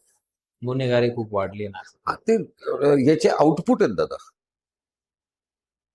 तुमची मनस्थिती सुद्धा तुमच्या वातावरणाशी डायरेक्टली रिलेटेड आहे. हम्म. तुम्ही बघा, ज्यावेळेला रेड हीट इफेक्ट आहे, समजा आता हीट खूप वाढलेली आहे, तर माणूस एक दुसऱ्याशी बोलताना पण शांतपणे नाही बोलत, चिडूनच बोलतो. तो परिणाम असतो नाही का, बरोबर. सराउंडिंगचा वातावरणाचा वातावरणाचा परिणाम असतो. भांडण जरी झालं तर त्यावेळेला ते कूलली होऊ शकतं, जर समजा तुमचं शांत असेल, सगळं खूप प्लेझंट ऍटमॉस्फिअर असेल तर. त्याच्यामुळे पहिले याला महत्व द्या. त्याच्यानंतर मग अनेक गोष्टी आहेत, ट्रॅफिक आहे, नंतर पहिले तर सगळे एन्क्रोचमेंट तोडणे, पायी चालणाऱ्यांना पहिले सुप्रीम कोर्टनी जजमेंट दिलंय ना. तर फुटपाथ तर आपल्याला नाशिकमध्ये सापडतही नाही, शोधावे लागतात बऱ्याच ठिकाणी नाही का, इथं कुठं फुटपाथ आहे. सो ह्या छोट्या छोट्या गोष्टी आहेत. आणि सर्वात जास्ती फोकस जर सिव्हिक सेन्सवर केला, हम्म. पब्लिकला इव्हॉल्व्ह करून घेतलं तुमच्यामध्ये, बरेच प्रॉब्लेम त्याच्याने पण होतात की कन्फ्लिक्ट होतो. त्याच्यावर प्रशासन आणि पब्लिक डिटॅच आहे हा त्याच्यामुळे. डिटॅच होऊन जातात. तर डिटॅचमेंट नाही एक्सपेक्टेड. तुम्ही घ्या ना लोकांचं कन्सल्टन्सी. म्हणजे दुसऱ्या भाषेत सांगायचं म्हटलं तर कुंभमध्ये जे बाहेरून आलेले कन्सल्टंट्स आहेत, हम्म.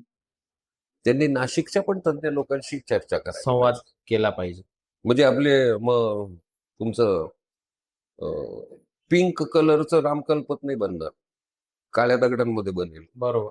पण हे होण्यासाठी कॉमन सिटीजन्सना तुम्ही इन्व्हॉल्व्ह करायला पाहिजे. बरोबर. So this should be the priorities. त्याच्यावर त्या साईडने आमचं वर्किंग चालू. आणि महापूर बनण्याचं म्हणत आहे, म्हणजे चुकून तुम्ही आता नाही, तो एक प्रश्न असा होता की काही संबंध. आता कुंभ, आपण हरित कुंभ या सगळ्या गोष्टी डिस्कस केल्या. आता कुंभ म्हटला की खूप मोठ्या प्रमाणात जनसंख्या आपल्याला नाशिकमध्ये बघायला मिळणार आहे. जर प्रेडिक्शनचं बघायला गेलं तर ते करोडोंमध्ये आकडे आहेत. आता मी बरेच डिस्कशन्स ऐकतो आहे या ओरिएंटेड की नाशिकमध्ये कुंभ आहे तर या सगळ्या गोष्टी करायचं युवकांना किंवा उद्योजकांना चान्स आहे.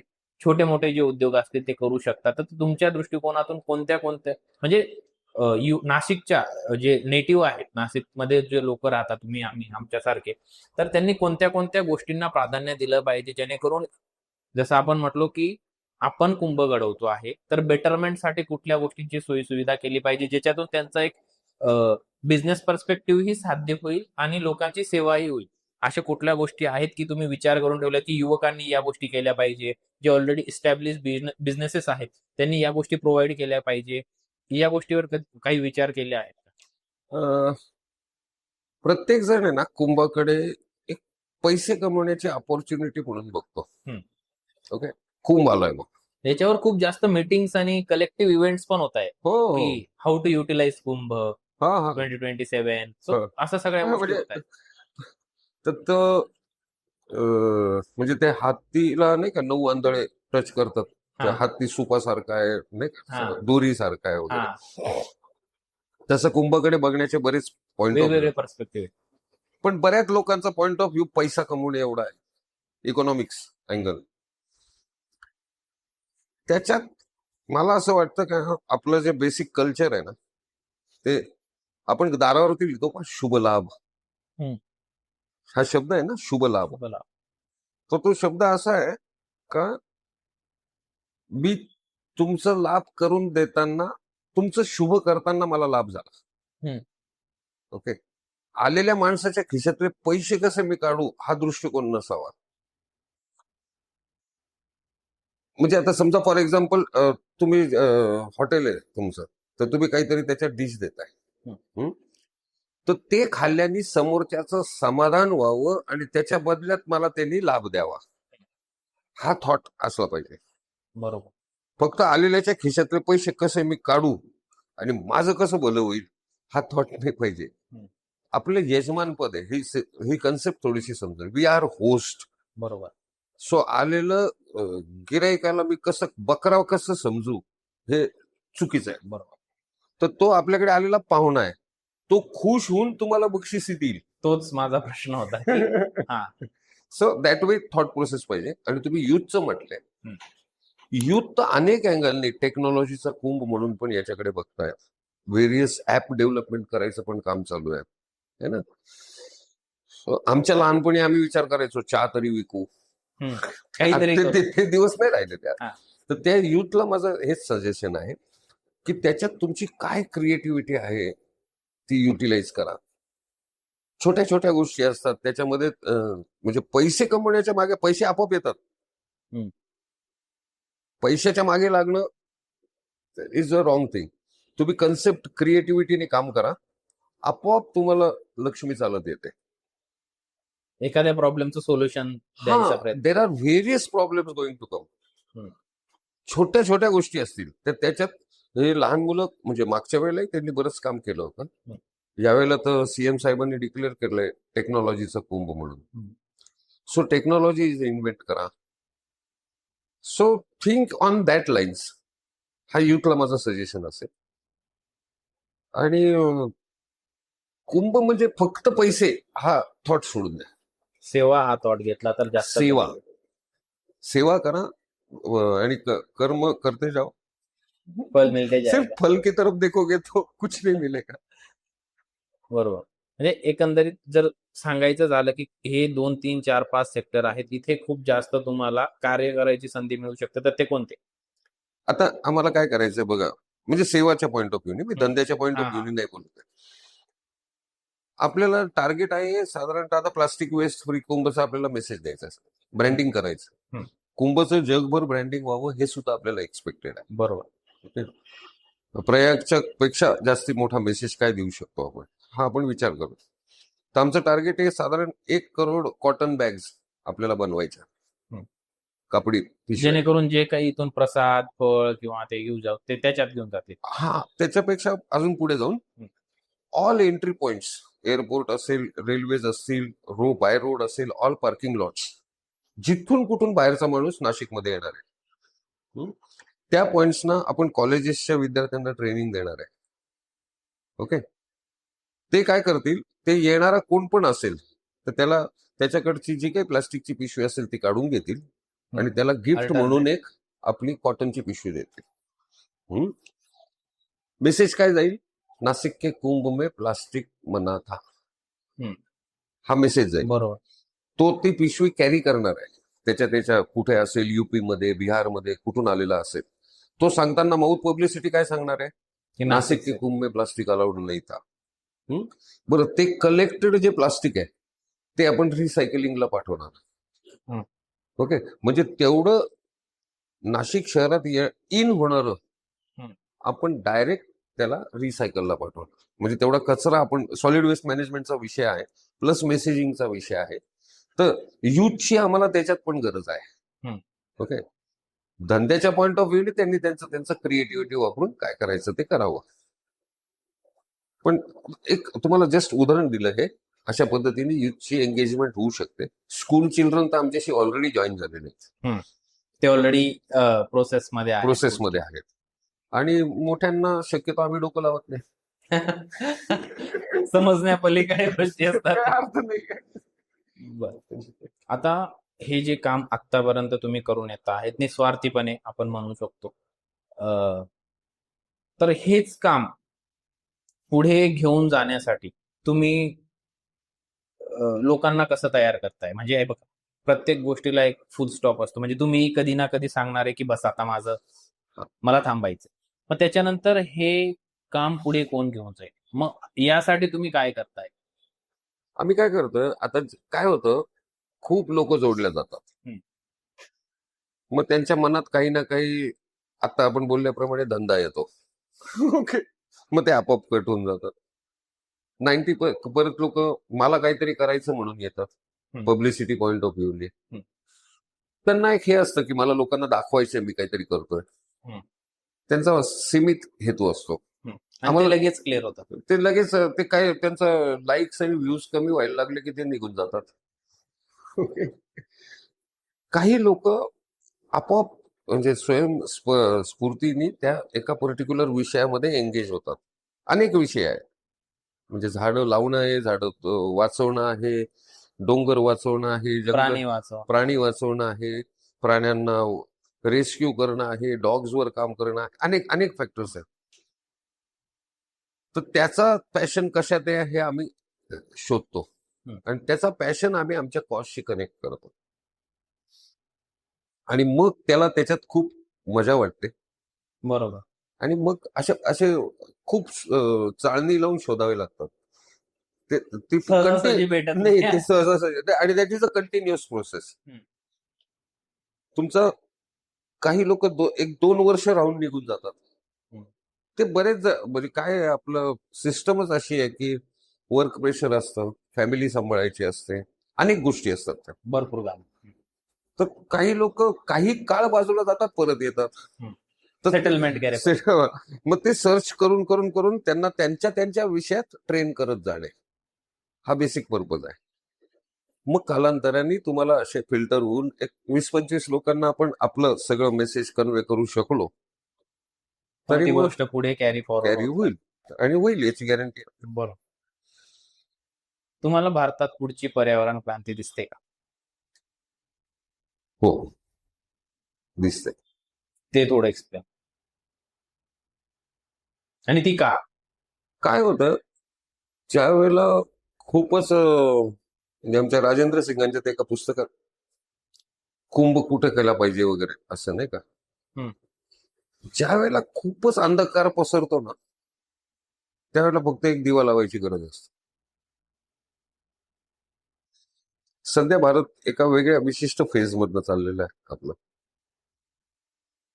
आणि त्याच्यात असं झालंय हे जे जेन झी आहे ना, यंग युथ, आमच्या काळात आम्ही एवढे अवेअर नव्हतो या वयात. हम्म.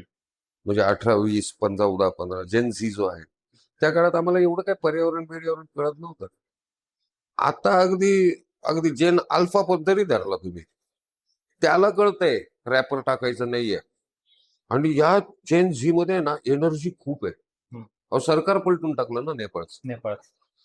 तर त्या जेन झीची एनर्जी एका विशिष्ट डिरेक्शनला चॅनलाइज जर झाली, आणि सध्याचा सर्वात मोठा प्रॉब्लेम हा एन्व्हायरमेंटचा आहे, त्याच्यामुळे ती क्रांती तर 100% दिसते.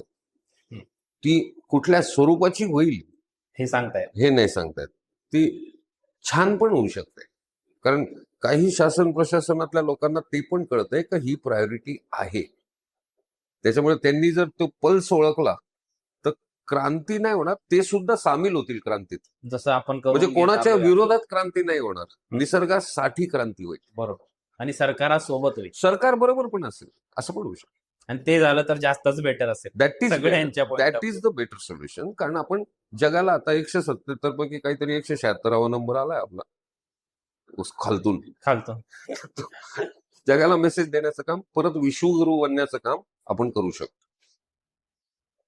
आणि हे क्रांतीचा जो विषय निघाला त्याच्यात मला एक उदाहरण द्यायला नक्कीच आवडेल की जपान सारखा जो देश आहे, तिथले रस्ते, तिथल्या नद्या, तिथलं इन्फ्रास्ट्रक्चर, तिथल्या सोसायटीज आणि जे काही पब्लिक प्लेसेस आहेत, ते हे सिव्हिक सेन्समुळेच बेटर आहेत. म्हणजे जरी सरकार सोबत किंवा सरकारच्या विरोधात हे आतापर्यंतचे आपले बऱ्याच 3-4दा टॉपिक निघाला, पण सरकारला दोष देऊन ते लोक असं नाही म्हणत की आमचा मुख्यमंत्री असा आहे, त्याने हे येऊन साफ केलं पाहिजे. तर पब्लिक अवेअरनेस खूप गरजेची आहे. आणि आय गेस जे आत्ताची युथ येते आहे ती सेल्फ अवेअर जास्त होते बिकॉज ऑफ मग त्याचा सोशल मीडियाचा इम्पॅक्ट असू द्या, कारण की त्यांना जी इन्फॉर्मेशन भेटायला पाहिजे. कारण की पहिले काय राहायचं, इन्फॉर्मेशनची कमी खूप होती. म्हणजे जे सांगितलं जायचं तेवढंच कळायचं.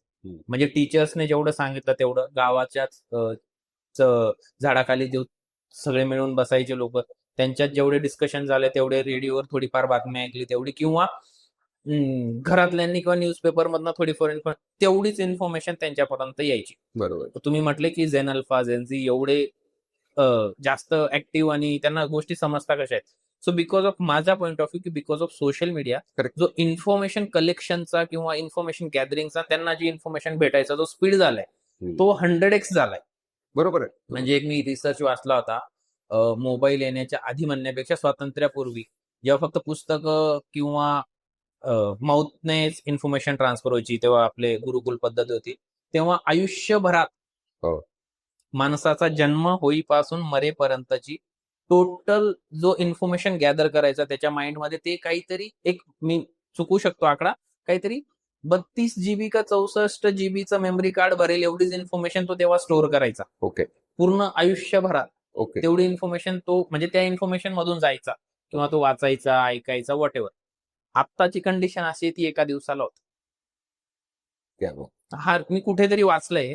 तर मग हाही इम्पॅक्ट असू शकतो की लोक अवेअर जास्त लवकर होत आहेत, हो. आणि याचा बेनिफिट असा होऊ शकतो की जे बाहेरच्या देशांमध्ये आपण बघतोय, कारण की हे जपानचं मला कुठून कळलं की सोशल मीडियावरनच कळलं. मी हो. बघितलं की पब्लिक अवेअर आहे, त्यांना हम्म. सिव्हिक सेन्स कळतोय, आणि त्याच्यामुळे ते गव्हर्नमेंटला दोष नाही देते, स्वतःचा. जसं तुम्ही बोलले की महापौर मला नाशिकचं व्हायचंच नाही, घरातलं झालो, प्रत्येक स्वतःच्या घरात महापौर झाला, घर सुधारलं, नाशिक सुधारणार आहे. करेक्ट. जर तुम्ही एखादी इंडस्ट्री टाकताय, एखादी फॅक्टरी टाकताय जी केमिकल रिलेटेड आहे, पण तो जर स्वतःला महापौर समजून किंवा एक नॅशनल ऑथॉरिटी समजून काम करेल की नाही, याचं कायदे असे आहेत, हे वेस्ट असंच डिप्लॉय झालं पाहिजे, किंवा त्याचा जे काही निवारण करायचं ते या पद्धतीनेच झालं पाहिजे, नदीत जाणार नाही. सो हे पब्लिकने समजून घेणं गरजेचं आहे, आणि झेन झी किंवा जे नवीन पिढी येते ती हे समजून घेते आहे. जे समजता येते त्याच्यातही बरेच कार्टे आहेतच, ते राहणारच आहे. मग त्याच्यामुळे आय गेस की हा जो पुढची पिढी राहणार आहे सेल्फ अवेअर राहील, आणि जी क्रांतीचाही बोललो आपण की हरित क्रांती येऊ शकते किंवा बेटरमेंट होऊ शकते, ते मलाही वाटतंय की खूप जास्त चान्सेस आहेत की वेगळ्या गोष्टी बघायला मिळतील आणि सरकार सोबतच बघायला मिळतील. तर तुम्ही आता बोलले ना, जपानचं उदाहरण दिलं. विषय असा आहे की आपण जर प्राचीन काळापासून बघत आलो, स्टडी केला थोडासा, समाज कधी काम करतो हा जर क्वेश्चन विचारला तर समाज दोन परिस्थितीमध्ये काम करतो. एक, त्याला काहीतरी लालच असेल तर, नाहीतर दुसरं म्हणजे तो खूप घाबरला तर. मी उदाहरण करोनाचं देतो. करोनामध्ये मग तो भिकारी असो किंवा किती मोठा असो, तो मास्क लावायला लागला. युज टू होऊन गेले विदाउट मास्क कोणी बाहेर नाही, ते भीती होती मी मरून जाईल. किंवा कुठल्याही धर्माच्या याच्यात घेतलं तर जहन्नुम, जन्नत, नाही का, हेल, हेवन, स्वर्ग, नर्क, सगळं. म्हणजे इन शॉर्ट त्यांची पण मांडणी ही तशीच आहे, भीती आणि ह्याच्यात अनुषंगाने आहे. काहीतरी तुला फायदा होईल किंवा तू तोटा होईल. जपानचं उदाहरण जर घ्यायचं म्हटलं तर कंटिन्युअस डिझास्टर पोर्न एरिया आहे. ओके, त्यांना सर्व्हायव्हल साठी लगेच परत उभं राहण्याशिवाय पर्याय नाही आहे. कोलॅप्स होतात, परत जगाच्या टॉपवर जातात. म्हणजे तुम्हाला ती कलॅमिटी तुम्हाला शिकवते, डिझास्टर शिकवतं. ओके, लातूरचं उदाहरण आपण घेऊ. लातूरला ज्या वेळेला ट्रेननी पाणी पाठवायला लागलं होतं मागच्या दुष्काळामध्ये, त्यावेळेला लातूरचं आम्ही काम करत होतो तिथे मांजरा नदीवर. त्यावेळेला समाज हे विसरून गेला होता की हा मोठा आहे का, हा छोटा आहे का, हा या जातीचा आहे का, तो त्या जातीचा आहे. सगळे लोक एकत्र येऊन त्या मांजरा नदीचं काम झालं. बरोबर. नंतर ते परत पीक पद्धती वगैरे त्याच्यात अडकलं, ऊस आणि ते, तो विषय वेगळा. पण सगळे लोक एकत्र येतात कधी डिझास्टर होतं, कलॅमिटी होते, काही ना काही नीड जनरेट होते त्यावेळेला, किंवा फिअर जनरेट होतं. तर फिअर जनरेट होत. करोनामध्ये फिअर फॅक्टरनी काम केलं. कलेक्टिव्हली सगळे एकत्र, सगळे देश एकत्र येऊन मास्क घालायला लागले. ती परिस्थिती तशी निर्माण. तसं आज म्हणजे आपण का नाही आता नाशिक माजलंय थोडस, घरात पाणी मिळतंय, पाणी संपत पाण्याची तीव्रता त्यांना नाहीये. आता हे टँकरनी पाणी घेत आहेत, टँकर जिथून आणतायत तिथेच भरायला पाणी नाही राहिलं तर काय करणार, डॅम मध्ये नसलं तर काय करणार. सो ही परिस्थिती ज्या वेळेला निर्माण होते त्यावेळेला सगळेजण काम एकत्र करतात. बरोबर. पण आपल्याला काय करायचंय, आपल्याला ते परिस्थिती दाखवून आत्ताच काम करायचंय, म्हणजे ती परिस्थितीच येणार नाही. तसं भारतामध्ये आता सगळ्या लोकांना कळायला लागलेलं आहे की भाई आता, आणि दुसरीकडनं काय झालंय, जसं करोना जगभर झाला तसेच आता क्लायमेट चेंज हा जो विषय आहे ना, युरोपमध्ये माणसं मरायला लागली, टेम्परेचर वाढलं तर त्यांना सवय नव्हती, त्यांना करावंच लागतंय काम. तसा सगळ्या जगाचा हा प्रॉब्लेम आहे. आणि त्याच्यामुळे ते जेन झीला वगैरे हे पटापट कळतंय आता. ती एनर्जी इकडे चॅनलाइज आपण करतोय प्रयत्न, ज्या दिवशी होईल त्या दिवशी तुम्ही म्हणतात तशी पण पॉझिटिव्ह क्रांती होईल. होपिंग की पॉझिटिव्हच झाली. 100% होणार. त्याचं कारण असं आहे की सरकार, आपण मगाशी बोलल्याप्रमाणे सरकार आपलेच लोक तिकडे बसले, बरोबर. ते काही शत्रू नाही आहे. बरोबर. ओके, जो समाजाची जी नीड असते ती सरकार त्या दिशेने जातच, because we are in democracy. त्यांना सुद्धा पल्स कळतो, नाही तर वोट नाही मिळणार. त्याच्यामुळे मग ते आपोआप सगळं काम होतं. फक्त ते चॅनलायझेशन ऑफ जेनझी नाही, म्हणजे पॉझिटिव्ह दिशेनेच चाललंय असं माझं म्हणणं. It is not negative sense. आता तुम्ही जसं आपलं डिस्कशन झालं यावरून की अवेअरनेस वाढलीये, आणि तुम्ही बोलले की सरकाराबरोबर आपलं जसं डिस्कशन झालं की सरकार बरोबर लोक काम करायला तयार आहे. पण जे आत्ता जो पेपर लीकचा सगळा वातावरण चालले, पहिले तर झाला नीटचा पेपर लीक झाला, त्यानं आता टीईटीचा पेपर लीक झाला महाराष्ट्रात. हे कुठे ना कुठे पूर्ण दोष सरकारलाही देता येणार नाही, कारण की इंटरनल फॅक्टर्सही भरपूर असतात, जे पदाधिकारी असतात तिथून होतो. गव्हर्नमेंटला तर वाटत नाही की पेपर लीक झाला पाहिजे, त्यांनाही माहिती आहे की सगळं सुरळीत चाललं तर त्यांचाच फायदा आहे, पुढे त्यांनाही परत निवडणुकींना उभं राहायचंय. बट जर झालंच आहे, मग ते मान्य का करत नाही आणि त्याची जबाबदारी का घेत नाही? जसं टीईटीचा पेपर लीक ते महाराष्ट्राचा मुद्दा आहे, नीटचा पेपर लीक तो भारताचा मुद्दा आहे. मग धर्मेंद्र प्रधान यांना राजीनामा द्यावा अशी मागणी आय गेस चालू आहे. जंतर मंतरला उपोषणाला बसलेत वांगचूक सोनम वांगचूक, आणि आय गेस त्यांना आता 13, 14, 15 दिवस होत आले, पण तरी देखील कोणी त्यांची विचारपूस करत नाहीये. आणि जे गव्हर्नमेंट आहे तिथले जे पदाधिकारी आहेत, आता शिक्षण मंत्री ते म्हणताय किंवा आजूबाजूचे लोक म्हणतायत त्यांच्या की आमच्याकडे राजीनामा द्यायची पद्धत नाहीये, असं सगळे न्यूज मध्ये येत आहे.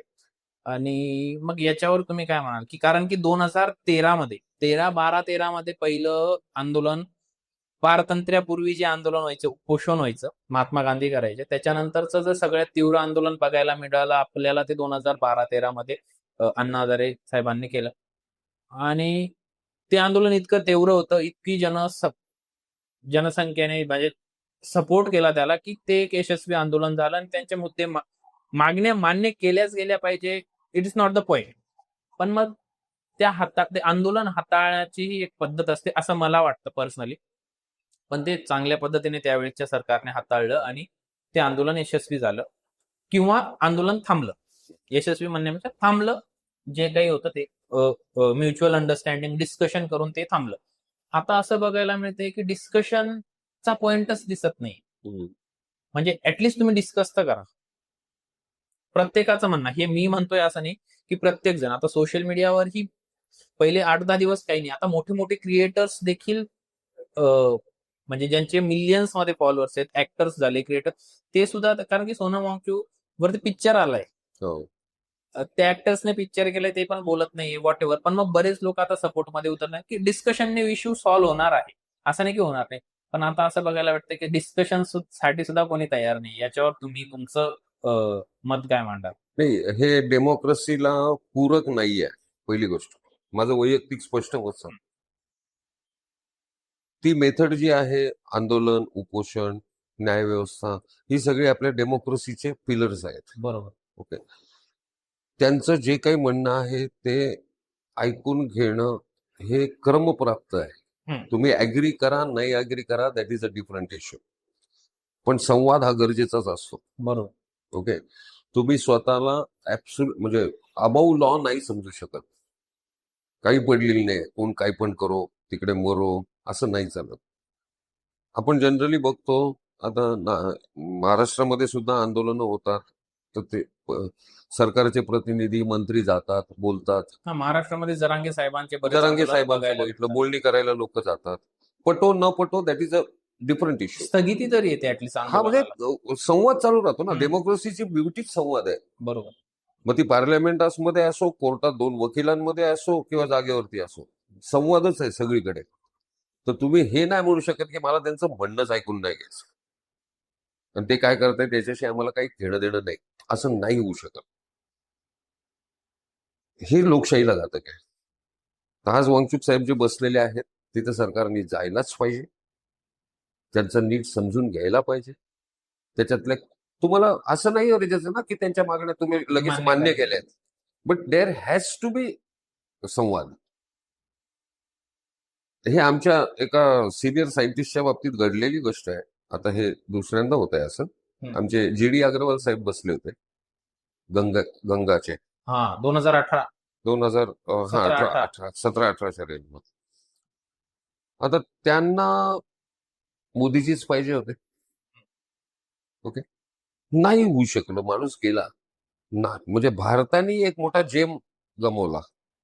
त्यांचं तर आय गेस 100 दिवस प्लसचं उपोषण. हो, पण त्या माणूस म्हणजे मागच्या सरकारने त्यांना हार्वर्ड युनिव्हर्सिटीची नोकरी सोडायला लावून head of the department IIT मध्ये बनवलं होतं.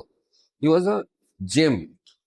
म्हणजे प्रेशस लोक जे असतात ना आपले, त्याच्यापैकी एक होता. त्यांनी प्रूव्ह केलं होतं की गंगेचं पाणी हे जगातल्या सगळ्या नद्यांपेक्षा वेगळं कसं आहे. रिसर्च होता त्यांचा. त्यांचं म्हणणं तर ऐकून घ्यायचंच पाहत होतं, ते गेलेच नाहीत. त्याच्यामुळे माणूस गेला. तर माझी विनंती आहे, म्हणजे मला असं वाटतं की सरकारने त्यांच्याशी बोलायला पाहिजे, संवाद हा व्हायला पाहिजे. ऍग्री डिसऍग्री डझंट मॅटर, पण मग संवाद गरजेचा आहे. संवाद गरजेचा आहे. आणि ते सुद्धा आता म्हणजे पब्लिक सपोर्ट हा एक फार मोठा फॅक्टर असतो. अण्णा हजारेंचं आंदोलन जे खूप मोठं झालं होतं, त्याच्या पाठीमागे रिझन्स हे होते की त्या काळात आम्ही सुद्धा बघत होतो, रॅलीज निघायच्या कुठून कुठून. आम्ही कलेक्टर ऑफिस समोर बसलो होतो, तर रोज कुठले लोक यायचे, समर्थन द्यायचे. म्हणजे एक खूप मोठी मुवमेंट क्रिएट झाली होती. तर आता इंडिया म्हणजे आता एवढं होत नाहीये सध्या. लोक घराच्या बाहेर निघत नाही, सोशल मीडिया ते सुद्धा एक थोडस धोक्याची साईन आहे. लोक व्यक्त होत आहेत. आता काय झालंय, सोशल मीडियाचा एक डिसएडव्हान्टेज पण आहे, ऍडव्हान्टेज आहे पण डिसएडव्हान्टेज पण आहे. माणूस मेला तरी फक्त RIP टाकता तो. बर्थडेला एक फक्त काय एक केक टाकून दिला, HBD. So this is disadvantages of social media. त्यावेळेला एवढं सोशल मीडिया नव्हतं ज्यावेळेला अण्णांचं आंदोलन झालं. त्यावेळेला तुम्हाला सपोर्ट द्यायचा तर तुम्हाला जागेवर येऊन सपोर्ट द्यायला लागेल. बरोबर. आता फक्त रील बनवून सपोर्ट देताय हो. माणसाला तिथे जाऊन सपोर्ट करणं गरजेचं आहे. तर सरकारला वाटेल ना की यांच्याशी जाऊन बोलायला पाहिजे. राहिला पेपर लीक्सचा वगैरे जो दुसरा मुद्दा आपण घेतला, तर जो कोणी कल्प्रिट असेल तर त्याला तुम्हाला लगेच अकाउंटेबिलिटी फिक्स व्हायला पाहिजे. आणि ती पद्धत आता संपली आहे. म्हणजे राजीनामे वगैरे हे काही होतं की मॉरल रिस्पॉन्सिबिलिटी वगैरे नाही राहिलेली. म्हणजे तुम्ही अकाउंटेबिलिटी तर फिक्स करा, जाऊ द्या. म्हणजे काहीतरी प्रेसिडेंट तर सेट करा की एखाद्याला असं शिक्षा दिली तर ते खालच्यांना मेसेज जातो ना. बरोबर. हे म्हणजे इन्क्वायरी कमिशन आणि या सगळ्या गोष्टीत ते चक्रव्यूहात अडकून मग ते काही मजा नाही त्याच्यामुळे. तर माझं पर्सनल ओपिनियन आहे, जो कोणी कल्प्रिट असेल या सगळ्या लिकेजेसचा, त्याला आणि त्याला अशी काही शिक्षा झाली पाहिजे कारण तो आयुष्याशी खेळतोय मुलांच्या.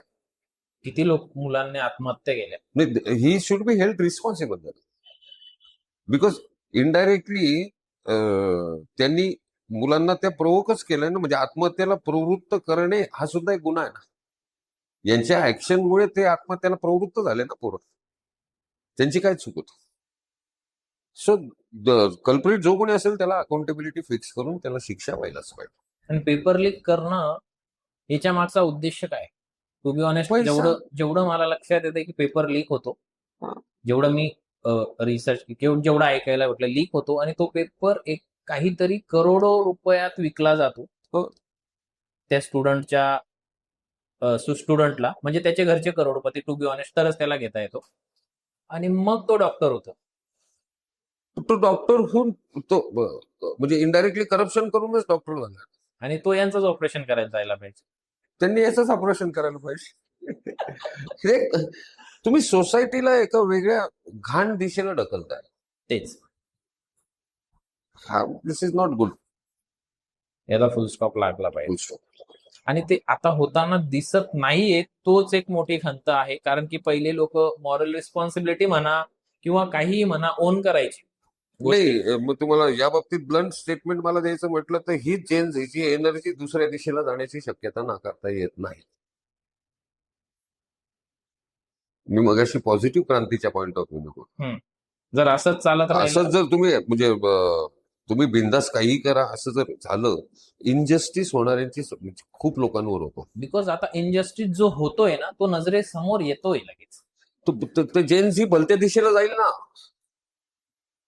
मग नाही परवडणार. आता मग ते आपल्या हाताच्या बाहेर निघून जाईल. तो म्हणजे माझ्या बोलण्यात समजलं असेल मला मेसेज काय. हो, तसं नको यायला. तसं नको व्हायला. सो आपला एक आता बऱ्याच गोष्टी डिस्कस केल्या, त्याच्यानंतर एक बेसिक रॅपिड फायर राऊंड आहे. त्याच्यानंतर आपण आजचं डिस्कशन थोडंसं म्हणजे आपलं झालं असं कन्सिडर करू, पण हा रॅपिड फायर राऊंड महत्वाचा आहे, हा एक घेऊ. ओके. कारण की डिस्कशन हे आपलं हरित क्रांतीपासून तर आता करंट पॉलिटिक्स पर्यंत निघून गेलं, बऱ्याच साऱ्या गोष्टी बोललो. सो रॅपिड फायरला सुरुवात करू. एका शब्दात, एका वाक्यात तुम्ही उत्तर देऊ शकता, वाक्यात झालं तरी चालेल. गोदावरी एका शब्दात. फ्लो. नाशिक एका शब्दात. गोदावरी. पर्यावरण की विकास. पर्यावरण. पैसा की समाधान. समाधान.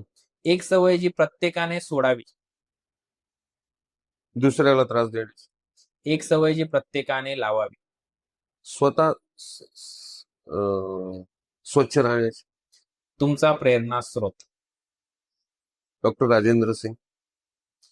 अपयशातून मिळालेला सर्वात मोठा धडा.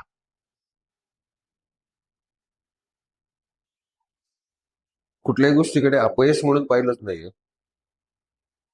ओके. प्रत्येक नागरिकाने वर्षातून एकदा नक्की काय करावं? स्वतःशी बोलावं.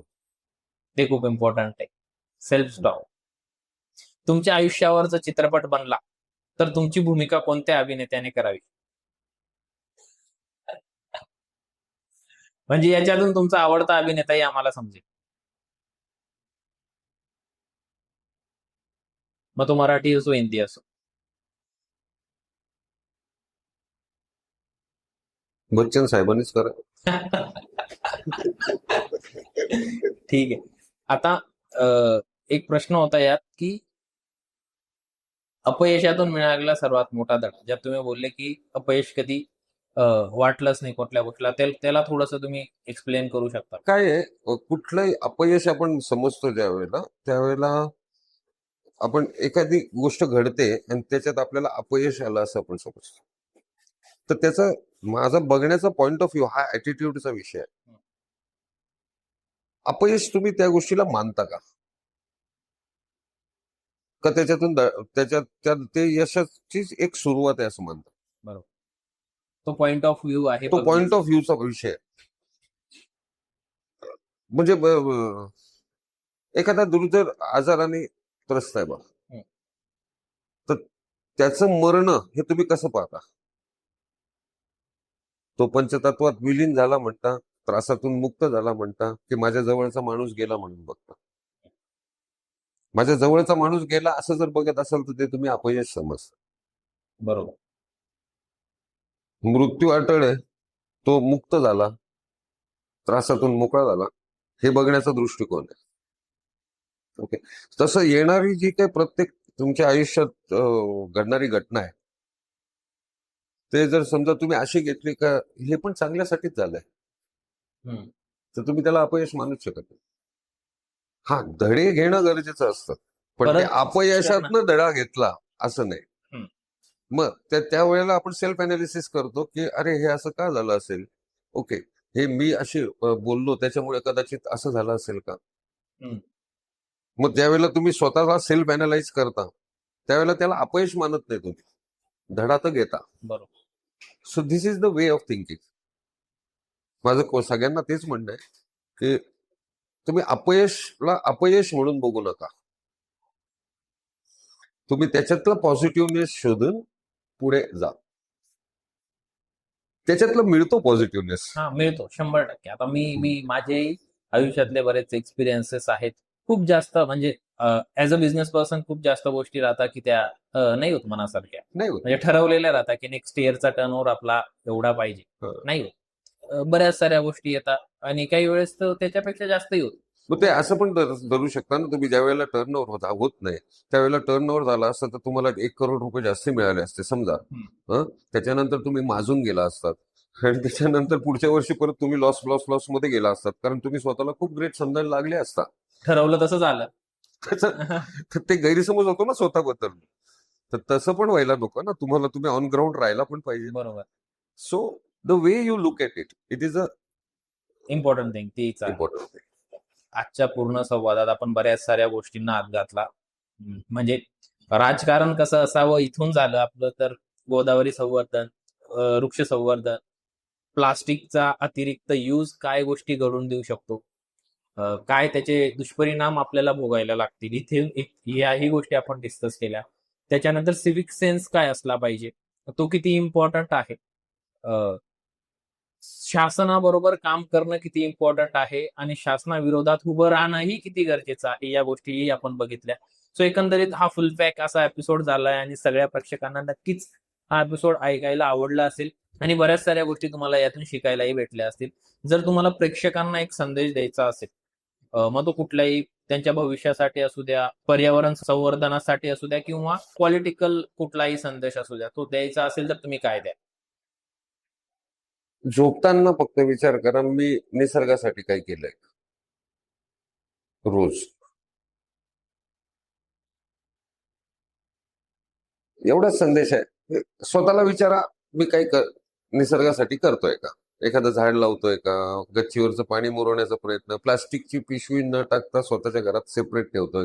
छोटी छोटी कृती असेल, पण झोपताना स्वतःला एक प्रश्न विचारा, एवढं बरोबर तर केलंय, मी वाईट तर नाही केलं, एवढं तरी विचारा,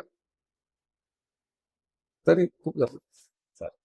तर हे सगळ्यांनी काटेकोर पालन केलं पाहिजे. खूप छोटी गोष्ट आहे पण त्याचा खूप मोठा इम्पॅक्ट आपल्या जीवनावर येऊ शकतो. त्याच्याने आपले शहर, आपलं राज्य, आपला देश आणि सगळ्यात इम्पॉर्टंटली आपली पृथ्वी या येणाऱ्या संकटांपासून वाचू शकते. तो डेफिनेटली तुम्हाला पॉडकास्ट आवडला असेल असं मी समजतो. आणि जर काही गोष्टी तुम्हाला एक्सप्लेन करायच्या असतील, व्यक्त व्हायच्या असतील, तर कमेंट सेक्शन तुमच्यासाठी ओपन आहे. मनमोकळेपणाने लिहा, काहीही तुमच्या मनात असेल. आम्ही त्याच्यावर नक्कीच पुढे अजून गोष्टी डिस्कस करायचा प्रयत्न करू. सरही पुन्हा एकदा आपल्याला भेटतील. सरांनाही काही क्वेश्चन विचारायचे असतील तर कमेंट सेक्शन मध्ये नक्कीच तुम्ही लिहू शकता. आणि जर आवडला असेल हा संवाद तुम्हाला, तर आपल्या प्रियजनांशी नक्कीच हा शेअर करा, लाईक करा आणि या चॅनलला सबस्क्राईब करायला विसरू नका. थँक्यू सर, तुम्ही आलात, तुमचा वेळ आम्हाला दिला. खूप सुंदर डिस्कशन झालं. पुन्हा एकदा आपण भेटूया प्रेक्षकांनी दिलेल्या प्रतिसादावर आणि त्यांच्या प्रश्नांवर पुन्हा एकदा आपण संवाद करू. नक्कीच. थँक्यू. थँक्यू.